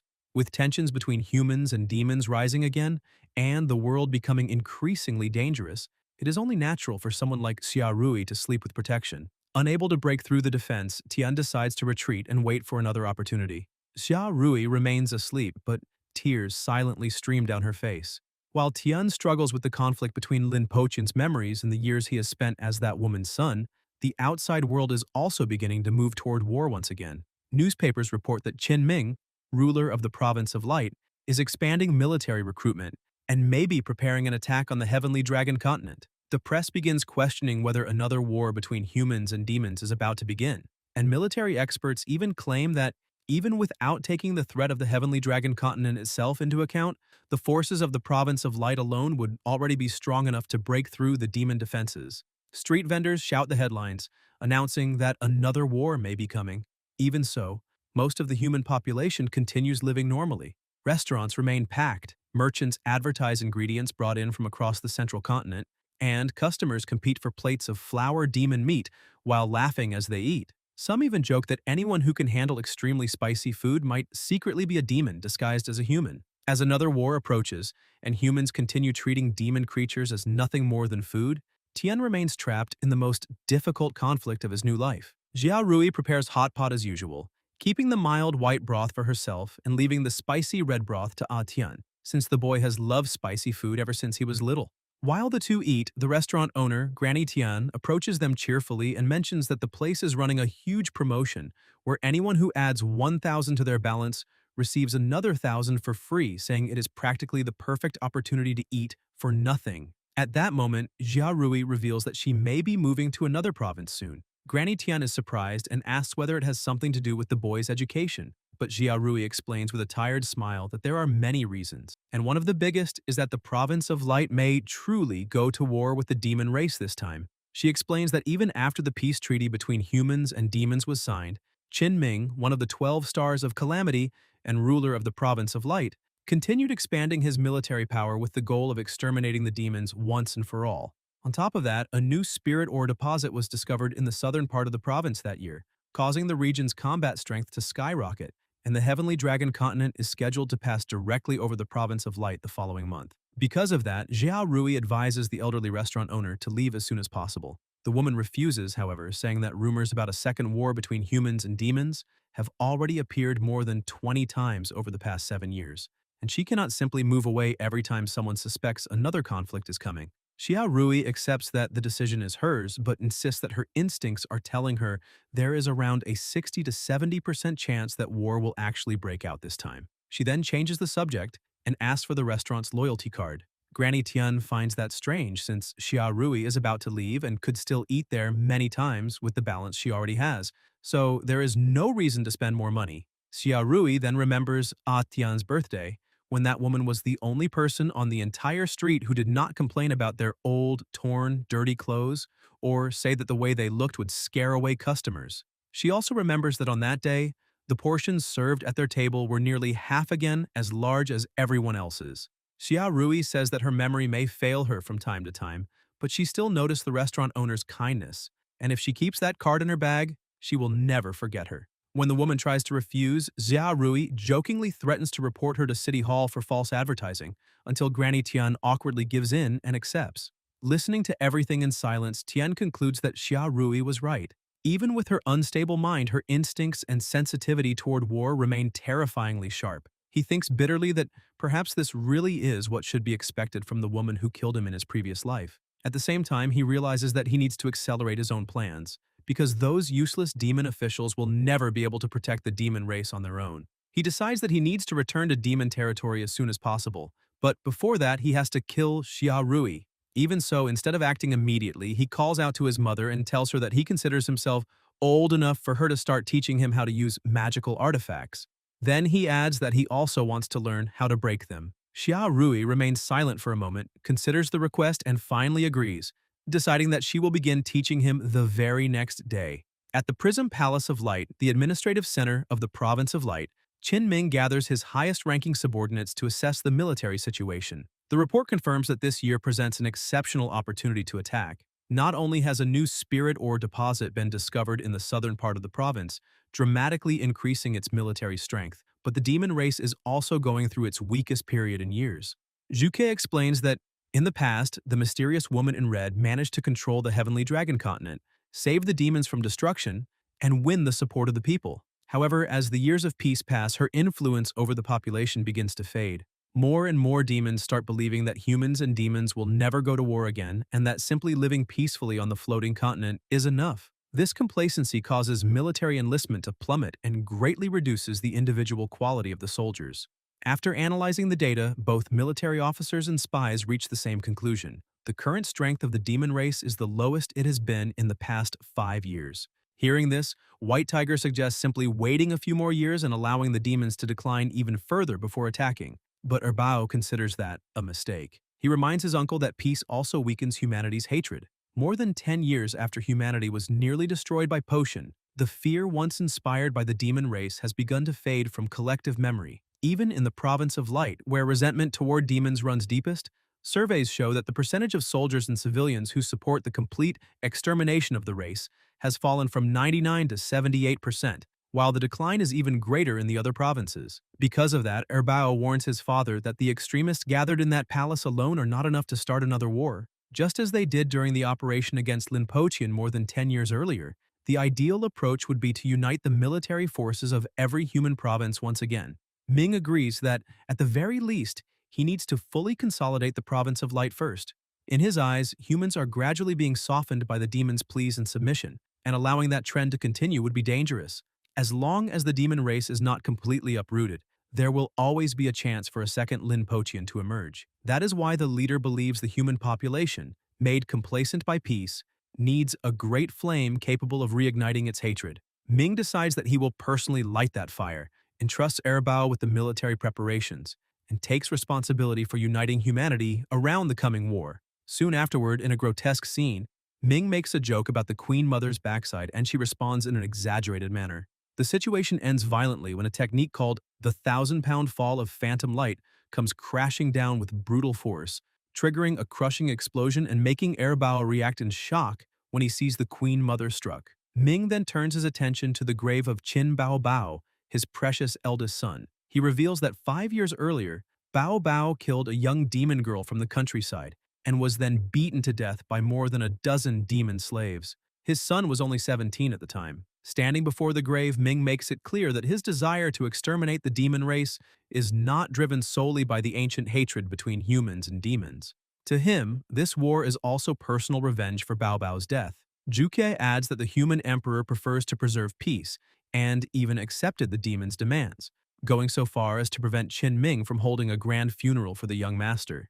In the subordinates' eyes, the ruler of the Province of Light has endured far too many humiliations for the sake of humanity. Before his son's grave, Ming reveals the deranged way he has continued mourning. Ever since the boy's death, he has selected one demon woman every day to receive the title of queen, the second highest position of prestige in the province, only to execute her immediately afterward as a funerary sacrifice.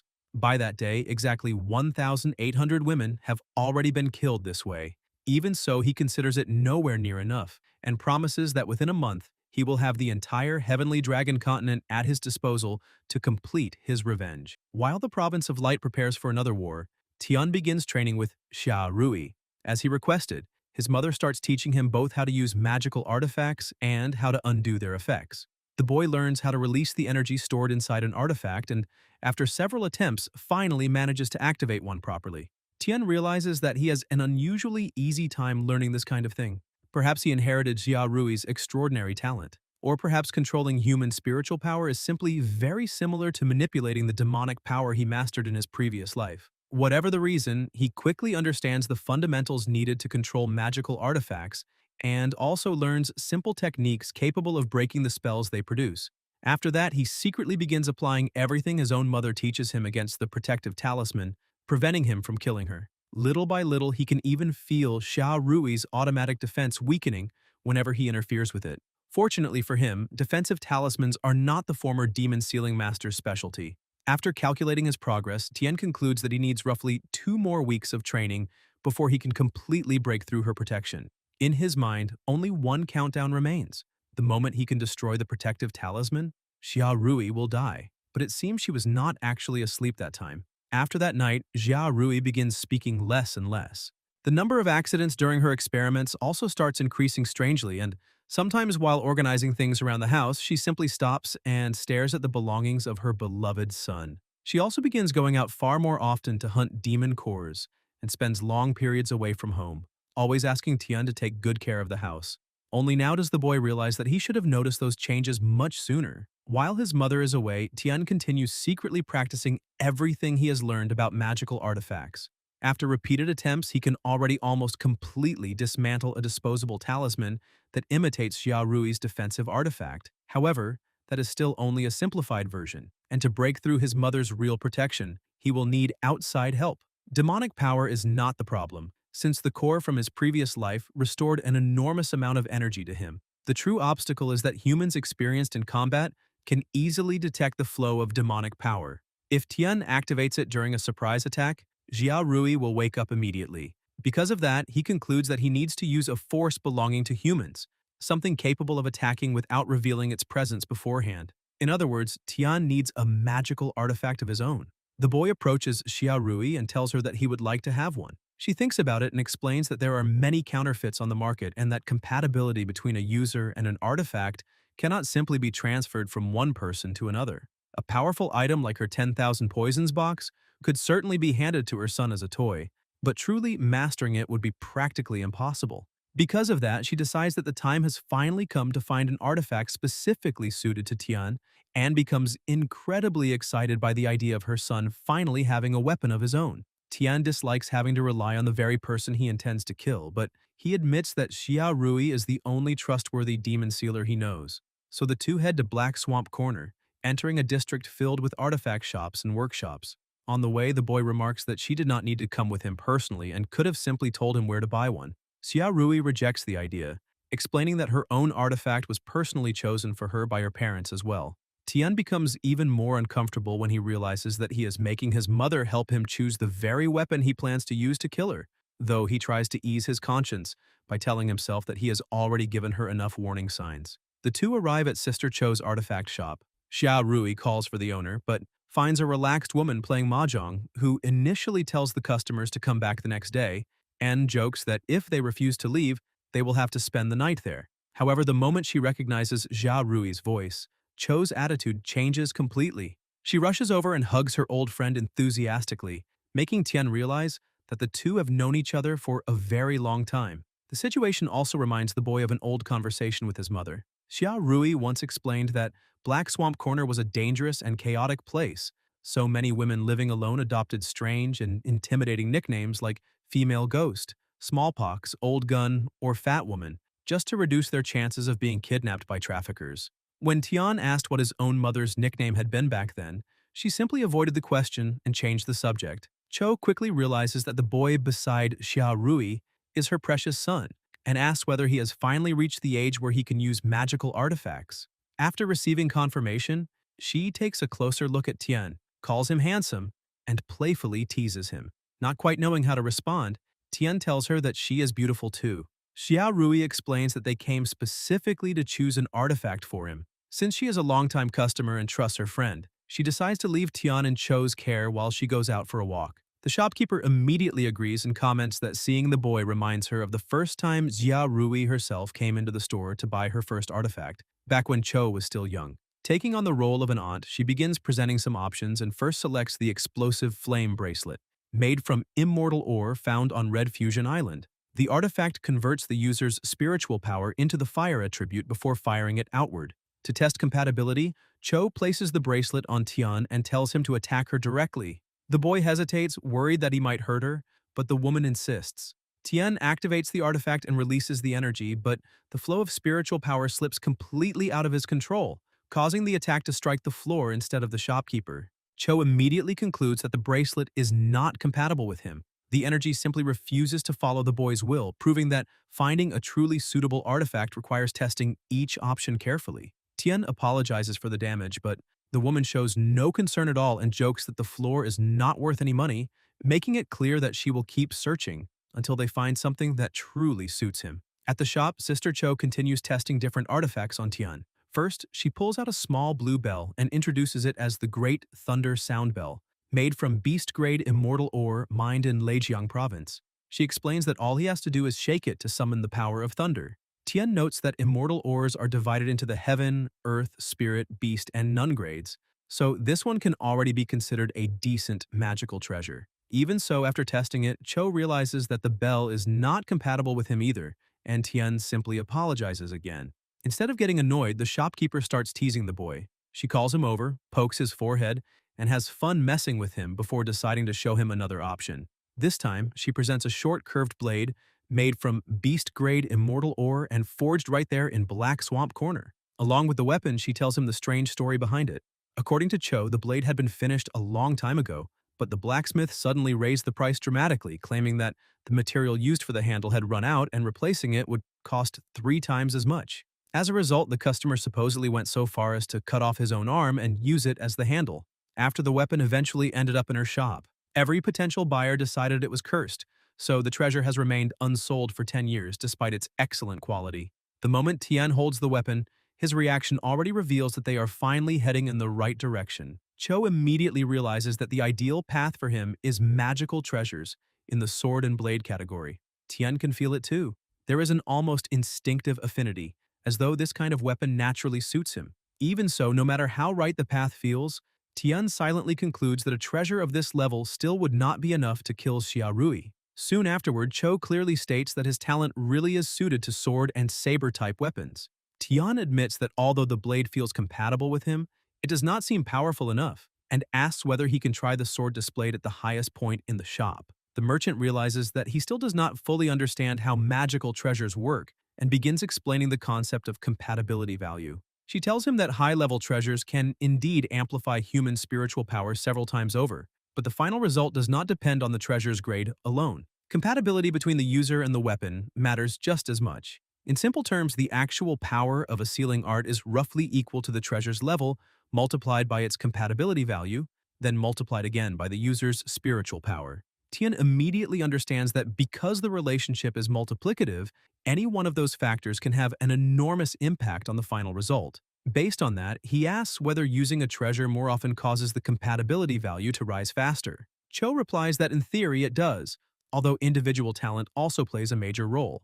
With that in mind, she returns to the sword hanging above them. She explains that the higher the grade of a magical treasure, the more complex its internal circuits become, which means far more time, training, and spiritual power are required to raise compatibility. By contrast, the apprentice treasure Tian is currently holding has much simpler circuits. Its quality may not be especially high, but compatibility with its user grows much faster. Because of that, at his current stage, this kind of weapon is exactly what could make him stronger in the shortest amount of time. Tian understands the logic but still asks about the superior sword. Cho then reveals another important detail. Her branch in Black Swamp Corner specializes exclusively in apprentice-level magical treasures. The sword displayed above them is merely a replica sample. If he truly wants to buy the real version, he would have to go to another shop, conveniently located just around the corner. She also makes it clear that such a weapon is anything but cheap. At that level, even Xia Rui would need to work for many years and take on debt to afford one. Tian is stunned by the price, realizes that even mentioning such a purchase makes no sense given their situation, and says as much. Cho agrees that it is the kind of item worth investing an entire lifetime into, both to increase compatibility and develop combat techniques around it, but adds that the latest batch has already been completely sold to the children of noble families. In other words, it is not the sort of thing families like theirs ever get the chance to own. When the merchant ends the conversation by saying that Xia Rui has already returned, Tian looks at his mother and immediately starts crying. He has just heard that she would need to work for years and still go into debt to buy a treasure of that level, and with tears in his eyes, he can only mutter that she is an idiot. On the other side of the map in the central continent, the capital of the province of Light presents a completely different reality. In the city center, humans go about their daily lives while admiring the magnificent palace of the king of the underworld. One person even casually comments on the enormous number of slaves who were worked to death during its construction. In the streets, a child celebrates placing among the top 10 students in class and receives praise from his mother, while other people talk about eating fried rice noodles with flour demon meat before heading to karaoke. Far from that prosperity, however, lies a demon settlement known as Welfare Valley, a miserable place surrounded by massive walls, garbage, and old pipes that serve as homes for its residents. This is exactly where a streamer known as Little Wang decides to hold his next broadcast. Responding to requests from his followers, he promises to show them what really happens in a place most humans would not even dare to visit. As he walks through the valley using his image talisman, viewers immediately begin mocking the surroundings, asking about infectious diseases, and complaining about how filthy everything is. Not long afterward, Little Wang finds a young demon standing over a pot and shows his viewers that the residents even collect bones that humans have already gnawed clean and thrown away, boiling them again together with moss just to have something to eat. The streamer turns the situation into entertainment and says he cannot understand their diet since the bones are crawling with bacteria, and neither the bones nor the moss contain nutrients the demon race can properly absorb. Pretending to be concerned for the young demon's health, he even recommends that he not eat it before bursting into laughter. Continuing his tour, Little Wang shows the demons homes, which are nothing more than large abandoned pipes, sarcastically remarking that at least they are warm in winter, cool in summer, and have excellent ventilation. When he finds a female demon sleeping inside one of them, he comments that the only downside would be the lack of privacy, making the viewers even more excited as they ask him to show them more non-humans. The broadcast soon begins running into problems. Little Wang realizes that the demonic aura in the valley is so dense that the spiritual power used by his image talisman cannot properly pass through the area and estimates that the signal will cut out in about 5 minutes. Because of that, he announces that he will have to end the stream soon, but promises that if the video reaches more than 100,000 likes, he will go even deeper next time. While urinating on one of the makeshift homes, he even says that on his next visit, he will do it directly through the openings of the pipes. Inside one of those homes, a green-haired demon ends up getting hit and curses the human, but his companion simply tells him to endure the humiliation because they cannot afford to provoke humans. Completely unconcerned with any of this, Little Wang finally says goodbye to his viewers, but the moment the broadcast ends, he is struck by a brutal blow and immediately loses consciousness. An older demon then throws the unconscious streamer over his shoulder and announces that the cleanup is complete. Meanwhile, the young demon remains beside his miserable meal when he notices the arrival of important visitors and immediately addresses one of them as Your Majesty. The newcomer looks at the pot and asks whether that is really what he has been eating. She is Qi Miao Miao, the current empress of the demon race, who has arrived at Welfare Valley accompanied by the empress dowager, Bai Dishi. The young demon is completely stunned when he recognizes Miao Miao, remembering that he once saw her during a broadcast, and asks whether she has truly inherited the throne. As soon as he confirms who is standing before him, he runs off to call everyone else, shouting that the empress has personally come to visit them. The news spreads instantly throughout the settlement, causing demons to emerge from their miserable homes to see for themselves. At first, some still cannot believe it, but they soon begin recognizing Miao Miao from the photograph published in the newspaper during the grand wedding ceremony the previous year. After comparing her appearance, the residents realize there is no mistake. Someone from the royal family has truly come to this place, and that person is none other than the empress of the demon race herself. Meanwhile, elsewhere in the province of Light, Qin Ming confirms to his subordinate Zhuke that their intelligence was correct. Whenever the Heavenly Dragon continent passes over a province, the demon princess secretly visits the settlements there to meet with the local population. Convinced that everything is unfolding exactly as expected, Qin Ming reveals that the 9-turn reincarnation mirror, an artifact he received from the Lord Demon Sealing King, is capable of monitoring any location within the province. Zhuke praises him, saying that he even deserves to become the leader of the 12 Stars of Calamity. But Qin Ming cuts off the flattery and simply orders everyone involved to prepare because their plan is about to begin. Back in Welfare Valley, Miao Miao becomes increasingly shaken as she listens to the residents.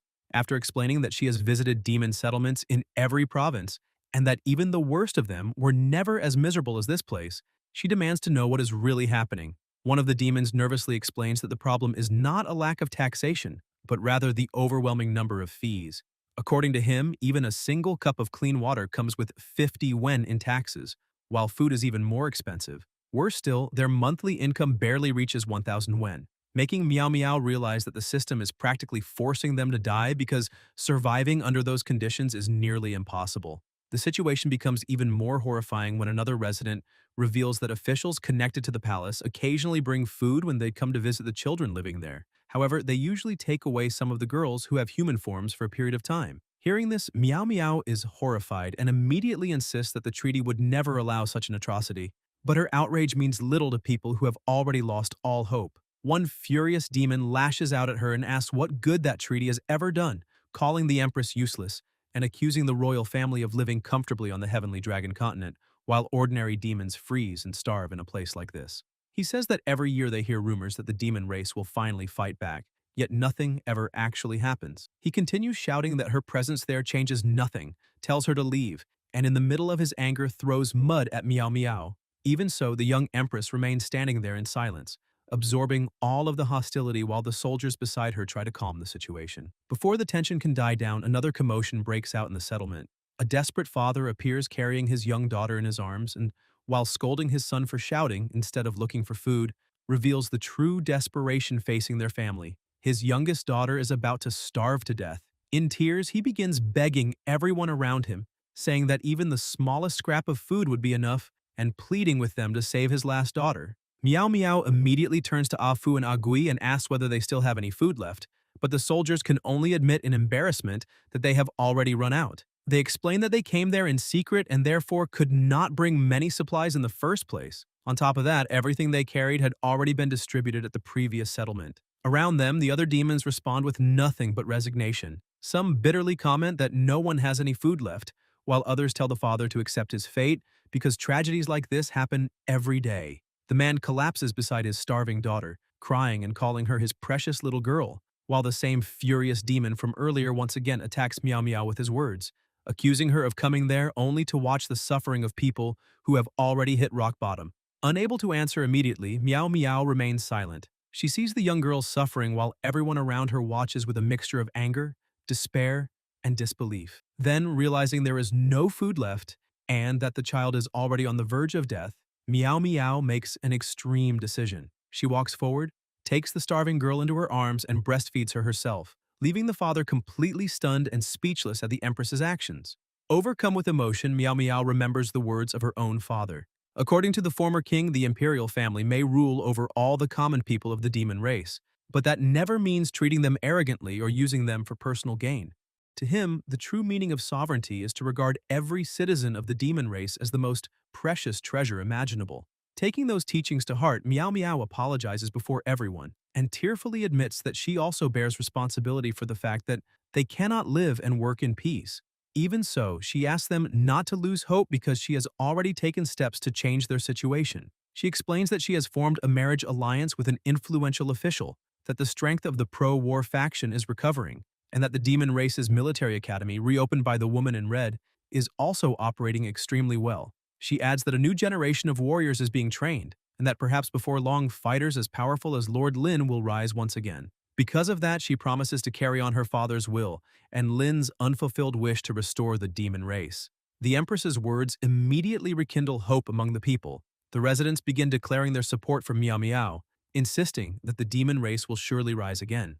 Many say that warriors as powerful as Lin will eventually appear, and that they are still waiting for the day when the demon army finally strikes back. At the same time, the little girl Meow Meow fed begins recovering right before everyone's eyes. Some of the children are the first to notice that she already looks better, and the others celebrate when they realize that after being fed, she regains her strength almost immediately. Some even speculate that Meow Meow must have used some kind of demonic healing magic as well.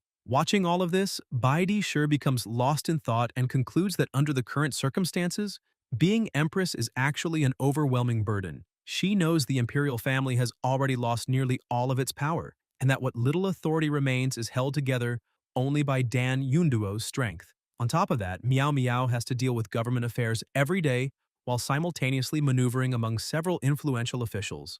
Even choosing one of their descendants as a marriage partner is part of that political struggle, and Baidi Shi remembers how some of those officials treat the matter purely as an opportunity to elevate their own family status, even dreaming of producing descendants with royal blood to advance themselves further. Even so, the Empress Dowager acknowledges that Meow Meow possesses genuine talent for ruling, something countless veteran ministers have already recognized, and that her greatest strength is her willingness to sacrifice everything for her people. Because of that, Baidi sure concludes that Meow Meow may truly be capable of restoring the demon race. But while Hope is returning to the settlement, Qin Ming receives a visit from Zhuke elsewhere. His subordinate reports that the time has come to destroy the demon race. Qin Ming asks whether the large image talismans spread across all the provinces have already been connected and receives confirmation that they have. The narration then shows human forces from several regions, including Ice Province, Fist Force Province, and Blade Province, all connected to the same system. Even places such as Black Swamp Corner and Thunder Sky Province are brought into the observation network. At that moment, numerous image talismans and spiritual lights begin glowing and rising from the demon settlement, illuminating the entire region. The tiny lights spread across the night sky like floating lanterns, drawing the attention of every resident. Meow Meow and the others look upward in confusion as the points of light continue rising and filling the sky, signaling that something far greater has just begun. After spending some time with the residents, Meow Meow decides that she needs to leave because she is still in enemy territory, and remaining there too long would be dangerous. Before departing, she asks everyone to take care of themselves and promises to find some way to secretly transport supplies into the settlement. She then returns the little girl to her father and asks him to take good care of her. But the father cannot believe what he sees. Neither can Meow Meow, because at that exact moment, she suddenly attacks the little girl. Qin Ming has been controlling everything through the 9-turn reincarnation mirror. Convinced that the perfect moment has arrived, he decides to show the world what he calls the true face of the demon empress. Using the artifact, Qin Ming takes control of Meow Meow's movements as though she were a puppet. Unable to understand what is happening, the young woman can only call out to the Empress Dowager, completely confused as to why her own body acted that way. Meanwhile, back at Xiao Tian's home, the boy continues preparing to put his own plan into motion.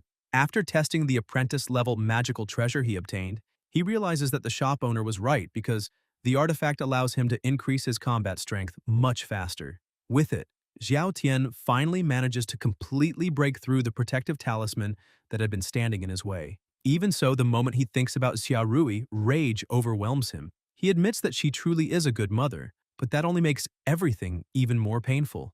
Xiao Tian remembers that his mother from his previous life never even had the chance to continue being a mother, and he cannot accept that Xia Rui should be allowed to keep playing that role peacefully after everything she has done. Crying with hatred and frustration, he reveals that the weapon in his hands was secretly purchased from the shopkeeper on credit with 20% interest. Xiao Tian even makes a point of refusing to use Xia Rui's money to take revenge on her. His plan is to kill her, pay off the entire debt, restore the demon race, and then, once everything is finished, take his own life, believing that this way he will owe nothing to anyone in this existence. Knowing that Xia Rui will return from her hunt in 3 days, Xiao Tian decides that will be the exact moment he makes his move. But suddenly, an attack strikes the house, catching the boy completely off guard. Meanwhile, Meow Meow begins laughing in a disturbing manner while insulting the demons of Welfare Valley, calling them all useless and saying that over the past 10 years, humans have attacked the Heavenly Dragon continent 3 times, while those people have never helped even once. Still under manipulation, she accuses them of being trash, who only want to surrender to humanity, and calls them rebellious, inferior subjects. Even in the middle of that madness, however, her own consciousness continues trying to resist, quietly begging everyone to run as fast as they can. The situation grows even worse when Meow Meow starts alternating between violent threats and desperate pleas. While her mouth orders everyone to die, her mind continues warning the people to escape. The residents immediately realize that something is wrong, but they have no time to understand what is happening. Bai Di Shi takes command at once.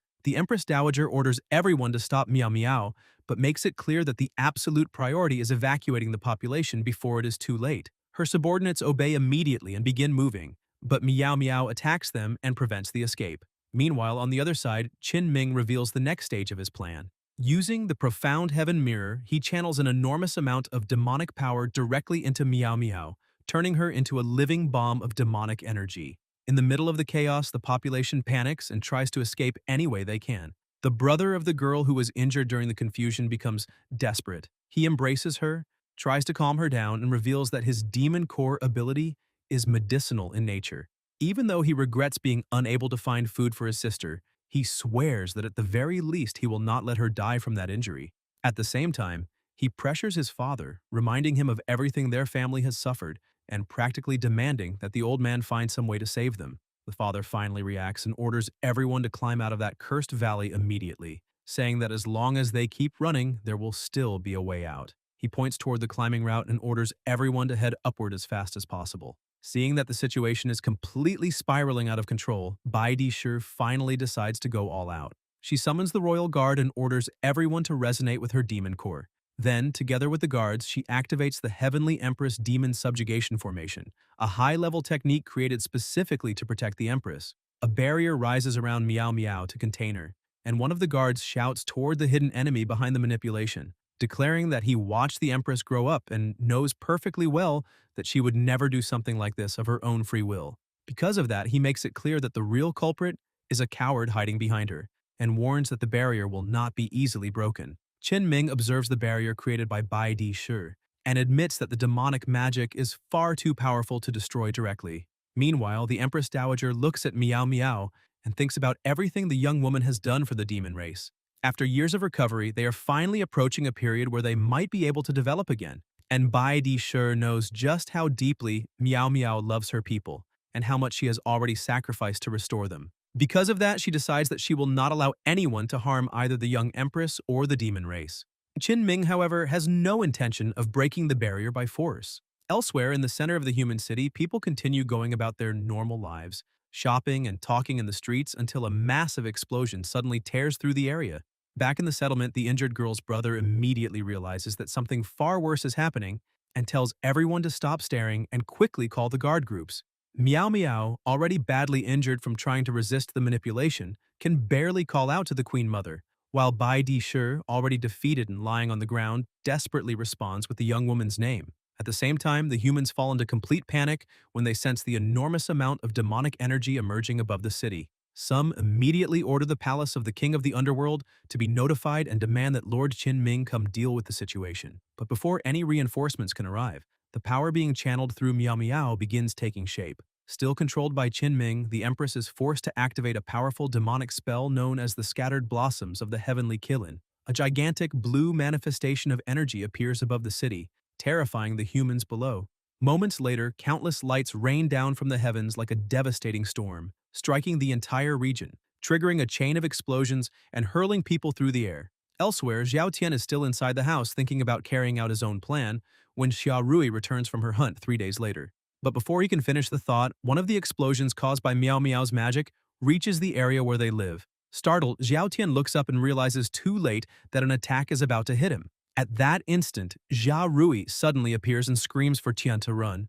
Without hesitation, she throws herself over the boy and wraps him in her arms, using her own body to shield him from the impact. Xiao Tian does not even understand when she came back, but the moment he realizes that Xia Rui is putting herself between him and the attack to save his life, he instinctively calls her his mother. On January 29, 3775, the massacre in the Province of Light is broadcast live across the entire central continent. By the time the attack ends, the demon race has suffered 4,054 deaths and 547 missing, while humanity has lost 15,498 people, with another 8,426 missing. The scale of the tragedy leaves both sides completely stunned, but among humans that shock quickly turns into outrage. The demons react differently. Many are horrified by Miao Miao's sudden change in behavior and cannot believe that she is really the same empress they knew. While ordinary citizens are still trying to understand what happened, officials and politically informed civilians immediately recognize the seriousness of the situation and begin mentally preparing for war. To them, everything since Lin Poqian's death suggests that the greatest conflict between humans and demons is about to begin. Sometime later in the middle of the ruined city, the young empress is tied to a post in the center of the square. Qin Ming appears before an enraged crowd in the devastated province of Light. Surrounded by people demanding the demon empress's death, he addresses the citizens and reminds them that in a single day, many lost the parents who raised them, the partners they loved, and even the children they treasured above everything else. However, instead of simply blaming the demon race, Qin Ming declares that he also bears responsibility for the tragedy. He recalls that 6 years earlier, after coming down from the heavenly dragon continent, he opened the doors of the province of light and allowed that region to receive more members of the demon race than any other. According to Qin Ming, his intention was to demonstrate just how strongly the province desired reconciliation between the two races. But now, standing before the ruins and thousands of dead, he asks how the demons repaid that goodwill. Qin Ming then completely changes the tone of his speech. He accuses the demon race of destroying human lands and massacring their people for no reason, calling them ungrateful and portraying them as the very embodiment of evil.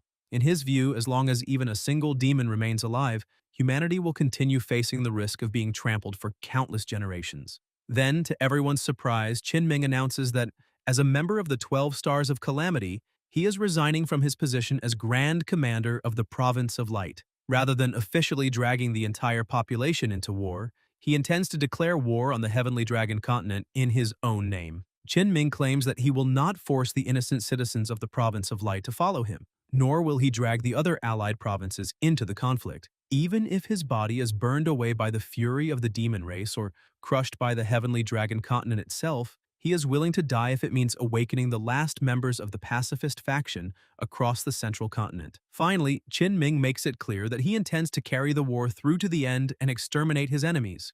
The effect on the crowd is immediate. The citizens begin shouting that they will follow him to their deaths and beg him not to resign. Even former veterans of the Demon Sealing Department ask for permission to return to the army, while countless people demand that Qin Ming withdraw his resignation and allow the entire province of light to fight against the demon race. The reaction spreads rapidly. Some humans celebrate the response of the province of light, while others are shocked by the possibility of a single province launching a massive war against the entire demon race. There is also growing fear that the demons could be pushed so far that they drag both sides into mutual destruction. Even so, throughout the camps and streets, the cries for war and extermination only grow louder. On the outskirts of the province of light, inside a temporary refugee camp, Xiao Tian follows everything through a talisman and realizes that the situation has reached an extremely dangerous point. To him, a major war now seems practically inevitable. The problem is that the current demon race has no realistic chance of defeating humanity. In the boy's view, they would not even be able to defeat the province of light alone, much less face the rest of the central continent. On top of that, Miao Miao, the highest authority of the demon race, has been captured. Xiao Tian believes the demons would already be lucky if they did not start fighting among themselves for power before even confronting the humans. But there is something even worse. The supposed mutual destruction strategy involving the Heavenly Dragon continent is nothing more than a bluff. Xiao Tian remembers that the Heavenly Dragon Guardian was created from the demon core left behind by Lin Poqian. However, after his death, that entity lost most of its ability to think independently. Because of that, it is incapable of understanding a complex concept, such as using the threat of mutual destruction purely as intimidation to secure lasting peace for the demon race. In practice, the Heavenly Dragon Guardian's fundamental command is to protect demons. Therefore, any order that required the demon race to destroy itself along with humanity would directly conflict with its primary directive and would never be carried out. If an all-out war truly broke out, the demons would be completely exterminated, while the humans would also suffer catastrophic consequences, but there would be no guarantee of mutual destruction like everyone believes. Xiao Tian finally understands that the entire threat was mainly created by someone to prevent humanity from attacking. Even historical records about prominent demon officials acknowledge that when it comes to lying and politically manipulating enemies, that person could also be considered an exceptionally skilled strategist. As he follows the situation, Xiao Tian admits that he does not know who came up with the idea of using the threat of mutual destruction to intimidate humanity. Either way, he recognizes that it was a brilliant plan, but he also knows that even the best lie is eventually exposed. Years ago, the small heavenly dragon had already reached its limit just by managing to reach human territory, and as the war progresses, the entire central continent will inevitably discover that the demon race does not truly possess the ability to carry out mutual destruction. When that happens, Zhao Tian believes the 12 stars of calamity will attack all at once, and not even immortals would be able to save the demons. The situation becomes even more urgent when Qin Ming announces before the population that all preparations will be completed within 15 days. His plan is to execute the Demon Empress as a sacrifice to the War Banner and immediately afterward launch a large-scale offensive against the Heavenly Dragon continent. The crowd responds enthusiastically while Xiao Tian realizes there is almost no time left and concludes that he needs to find a way to save the princess. Meanwhile, Jia Rui finally wakes up after protecting him from the attack and, still badly weakened, asks why little Tian chose to save her. After taking the blow, she had lost consciousness, forcing Tian to carry her away. The boy tries to remain cold and replies that there was no special reason. After all, she gave him life, so saving her was simply the least he could do. In his mind, after that gesture, neither of them owes the other anything anymore. But Jia Rui cannot let the matter end there. Knowing that humans and demons are about to go to war and fearing that the central continent will return to the same chaotic era from more than 10 years ago, she begins worrying about her son's future. Xiao Tian's spiritual power is still very low, and he has practically no one he can rely on. With no idea what dangers the boy may face from that point onward, Jia Rui makes a decision. Through tears, she tells Tian that she intends to teach him everything she learned during the first half of her life, from poison making to combat techniques, and any other knowledge that might help him survive in this chaotic world. At first, she thinks about asking for 50 days, but quickly changes her mind and begs her son to give her only 30 more. Xia Rui then completely breaks down, crying in his arms while the chaos around them continues. At that moment, Xiao Tian does not understand the real reason behind her words. He assumes Xia Rui is simply going through another one of her strange episodes, since whenever that happens, she tends to say all kinds of things that seem to have no logical connection. The boy rarely understands what she is trying to say, and this time he also cannot figure out why teaching him everything she has learned throughout her life would need to have a strict limit of only 30 days. As he watches his mother, old memories begin surfacing. Xiao Tian remembers moments from when he was still a child and admired how incredible she seemed, but also much more confusing and painful flashes connected to his family's past. Images of negotiations, people begging, Xia Rui asking for help, and even memories related to Lin Poqian's parents begin appearing in his mind. Even without fully understanding what all those memories mean, Xiao Tian remains by Xia Rui's side, and it is at that very moment, while looking at the woman who had just risked her life to protect him, that he makes a decision which, as the protagonist himself later reveals, he would regret for the rest of his life. While thinking about what to do, he remembers that Xia Rui had sold the results of several scientific studies in the past. Since much of that knowledge could potentially be used in poison-based attacks, the boy concludes that for the sake of the demon soldiers, he also needs to master methods for neutralizing those kinds of threats. Still hesitant, Xiao Tian ultimately accepts his mother's proposal and decides to spend the next 30 days by her side. During that time, Xia Rui seems completely different from the unstable woman he had grown accustomed to. Cheerfully singing about how sweet their life together is, she spends her days teaching, cooking, and taking care of her son. Xiao Tian, however, still has far too many problems on his mind and realizes that he needs to set priorities. Since Miao Miao's execution is approaching, he decides to put everything else aside and first find a way to save the princess. To put his plan into motion, Xiao Tian returns to the shops where he used to take small jobs. One of the merchants even asks whether he has come back because his family's debts have grown again, but the boy explains that this time he is there to buy supplies. Fortunately, he still has a few hundred yuan saved for emergencies from the days when he was buying magical treasures.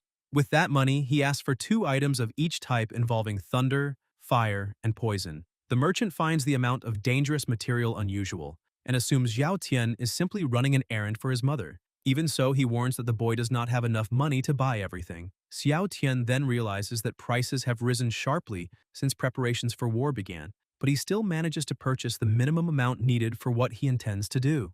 Next, he visits a pharmacist and asks for cinnabar along with several other common materials. The woman says the ingredients themselves are inexpensive, but finds the combination extremely strange, since she has never seen a formula like that and cannot imagine what it could possibly be used for. Xiao Tian, however, knows exactly what he is doing. He remembers that back in Lin Poqian's time, he discovered a difference of approximately 0.03 units between the visible spectrum of humans and that of the demon race. Taking advantage of that tiny difference, he worked with the red department to create a special pigment that only demons could see. The pigment was used to create signals that appeared invisible to humans. Small variations in the patterns indicated the time and coordinates of a meeting, allowing information to be transmitted secretly even in the middle of enemy territory. Back then, Lin Podian used those markings as a true call to war, ordering his expeditionary force to assemble and prepare for battle, while anyone who disobeyed military orders would be punished according to the law. Now, Xiao Tian begins spreading those same symbols throughout the streets of the Province of Light. As he paints the markings on walls and specific points around the city, he wonders whether his former comrades will still be willing to answer the call after so many years. After Lin Potian's death, the battalion commanders and lower-ranking members of the former expeditionary force had their citizenship directly revoked by the nobles. With nowhere left to return to, they scattered throughout human territory and survived however they could, while hiding their former identities. Among them is Hong Di, the former commander of the Demon Expeditionary Force's medical battalion, who now lives a completely different life. Nie Kun, the son of the former logistics battalion commander, also lives quietly in human territory. Meanwhile, in the center of the province of Light's capital, Cheng Shiyu, former commander of the Close Combat Battalion, remains hidden among the humans as well. Another former subordinate and member of Lin Potian's expeditionary force is Han Wuxin, who now survives by providing massages and using her charm to squeeze money out of customers, while her partner Han Wuqi collects everything and tells them to leave quickly once the job is finished. Wuxin gives a signal confirming she understands. Before making his move, Xiao Tian first deals with one of his biggest concerns, making sure Xia Rui remains deeply asleep so she cannot discover what he intends to do. The boy knows that if his mother realized he was planning to go out alone and get involved in something so dangerous, she would never allow it. But just as he is about to leave, she grabs his arm, though she is still asleep. Xiao Tian watches her for a moment and realizes that even in her sleep, Xia Rui continues murmuring about money, saying that she has some now, asking what her son wants, and promising that she will buy anything for him. A moment later, however, her tone changes, and through tears she begins repeating that she is too poor and that she is sorry. Hearing that makes Xiao Tian understand even more clearly just how much weight his mother has been carrying, but precisely because of that, he decides he needs to deal with the Empress's situation with his own hands. Meanwhile, Han Wuxin's customer complains and tells her to keep going. She resumes the massage but suddenly notices something: the mark left behind by the protagonist. Elsewhere in the city, Hong Di hides his true identity by selling ribs and other goods, listening to customers complain about the approaching war and curse the demon race. Although he agrees outwardly and behaves like an ordinary human, he too notices the hidden message when a red symbol appears before him. The same thing happens to other former comrades scattered throughout the Province of Light.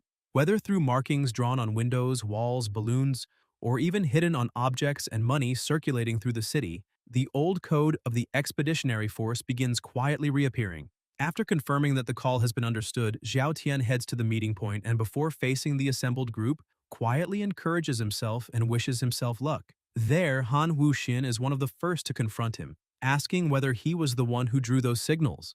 The others immediately become alert as well and demand to know how a human like him could possibly know the secret code of the demon race's former expeditionary force. Even though he is surrounded by veteran warriors far more experienced in combat than he is, Xiao Tian does not back down. Instead, as he looks at Lin Potian's former comrades, he realizes that each one seems more dangerous than the last. That only confirms that his plan was right. If there is still any chance of saving Miao Miao before Qin Ming executes her and turns everything into an irreversible war, that chance lies in gathering the surviving members of the former Demon Expeditionary Force. Guys, if you enjoyed the video, leave a like, comment, and subscribe to the channel so you don't miss new content. Thank you.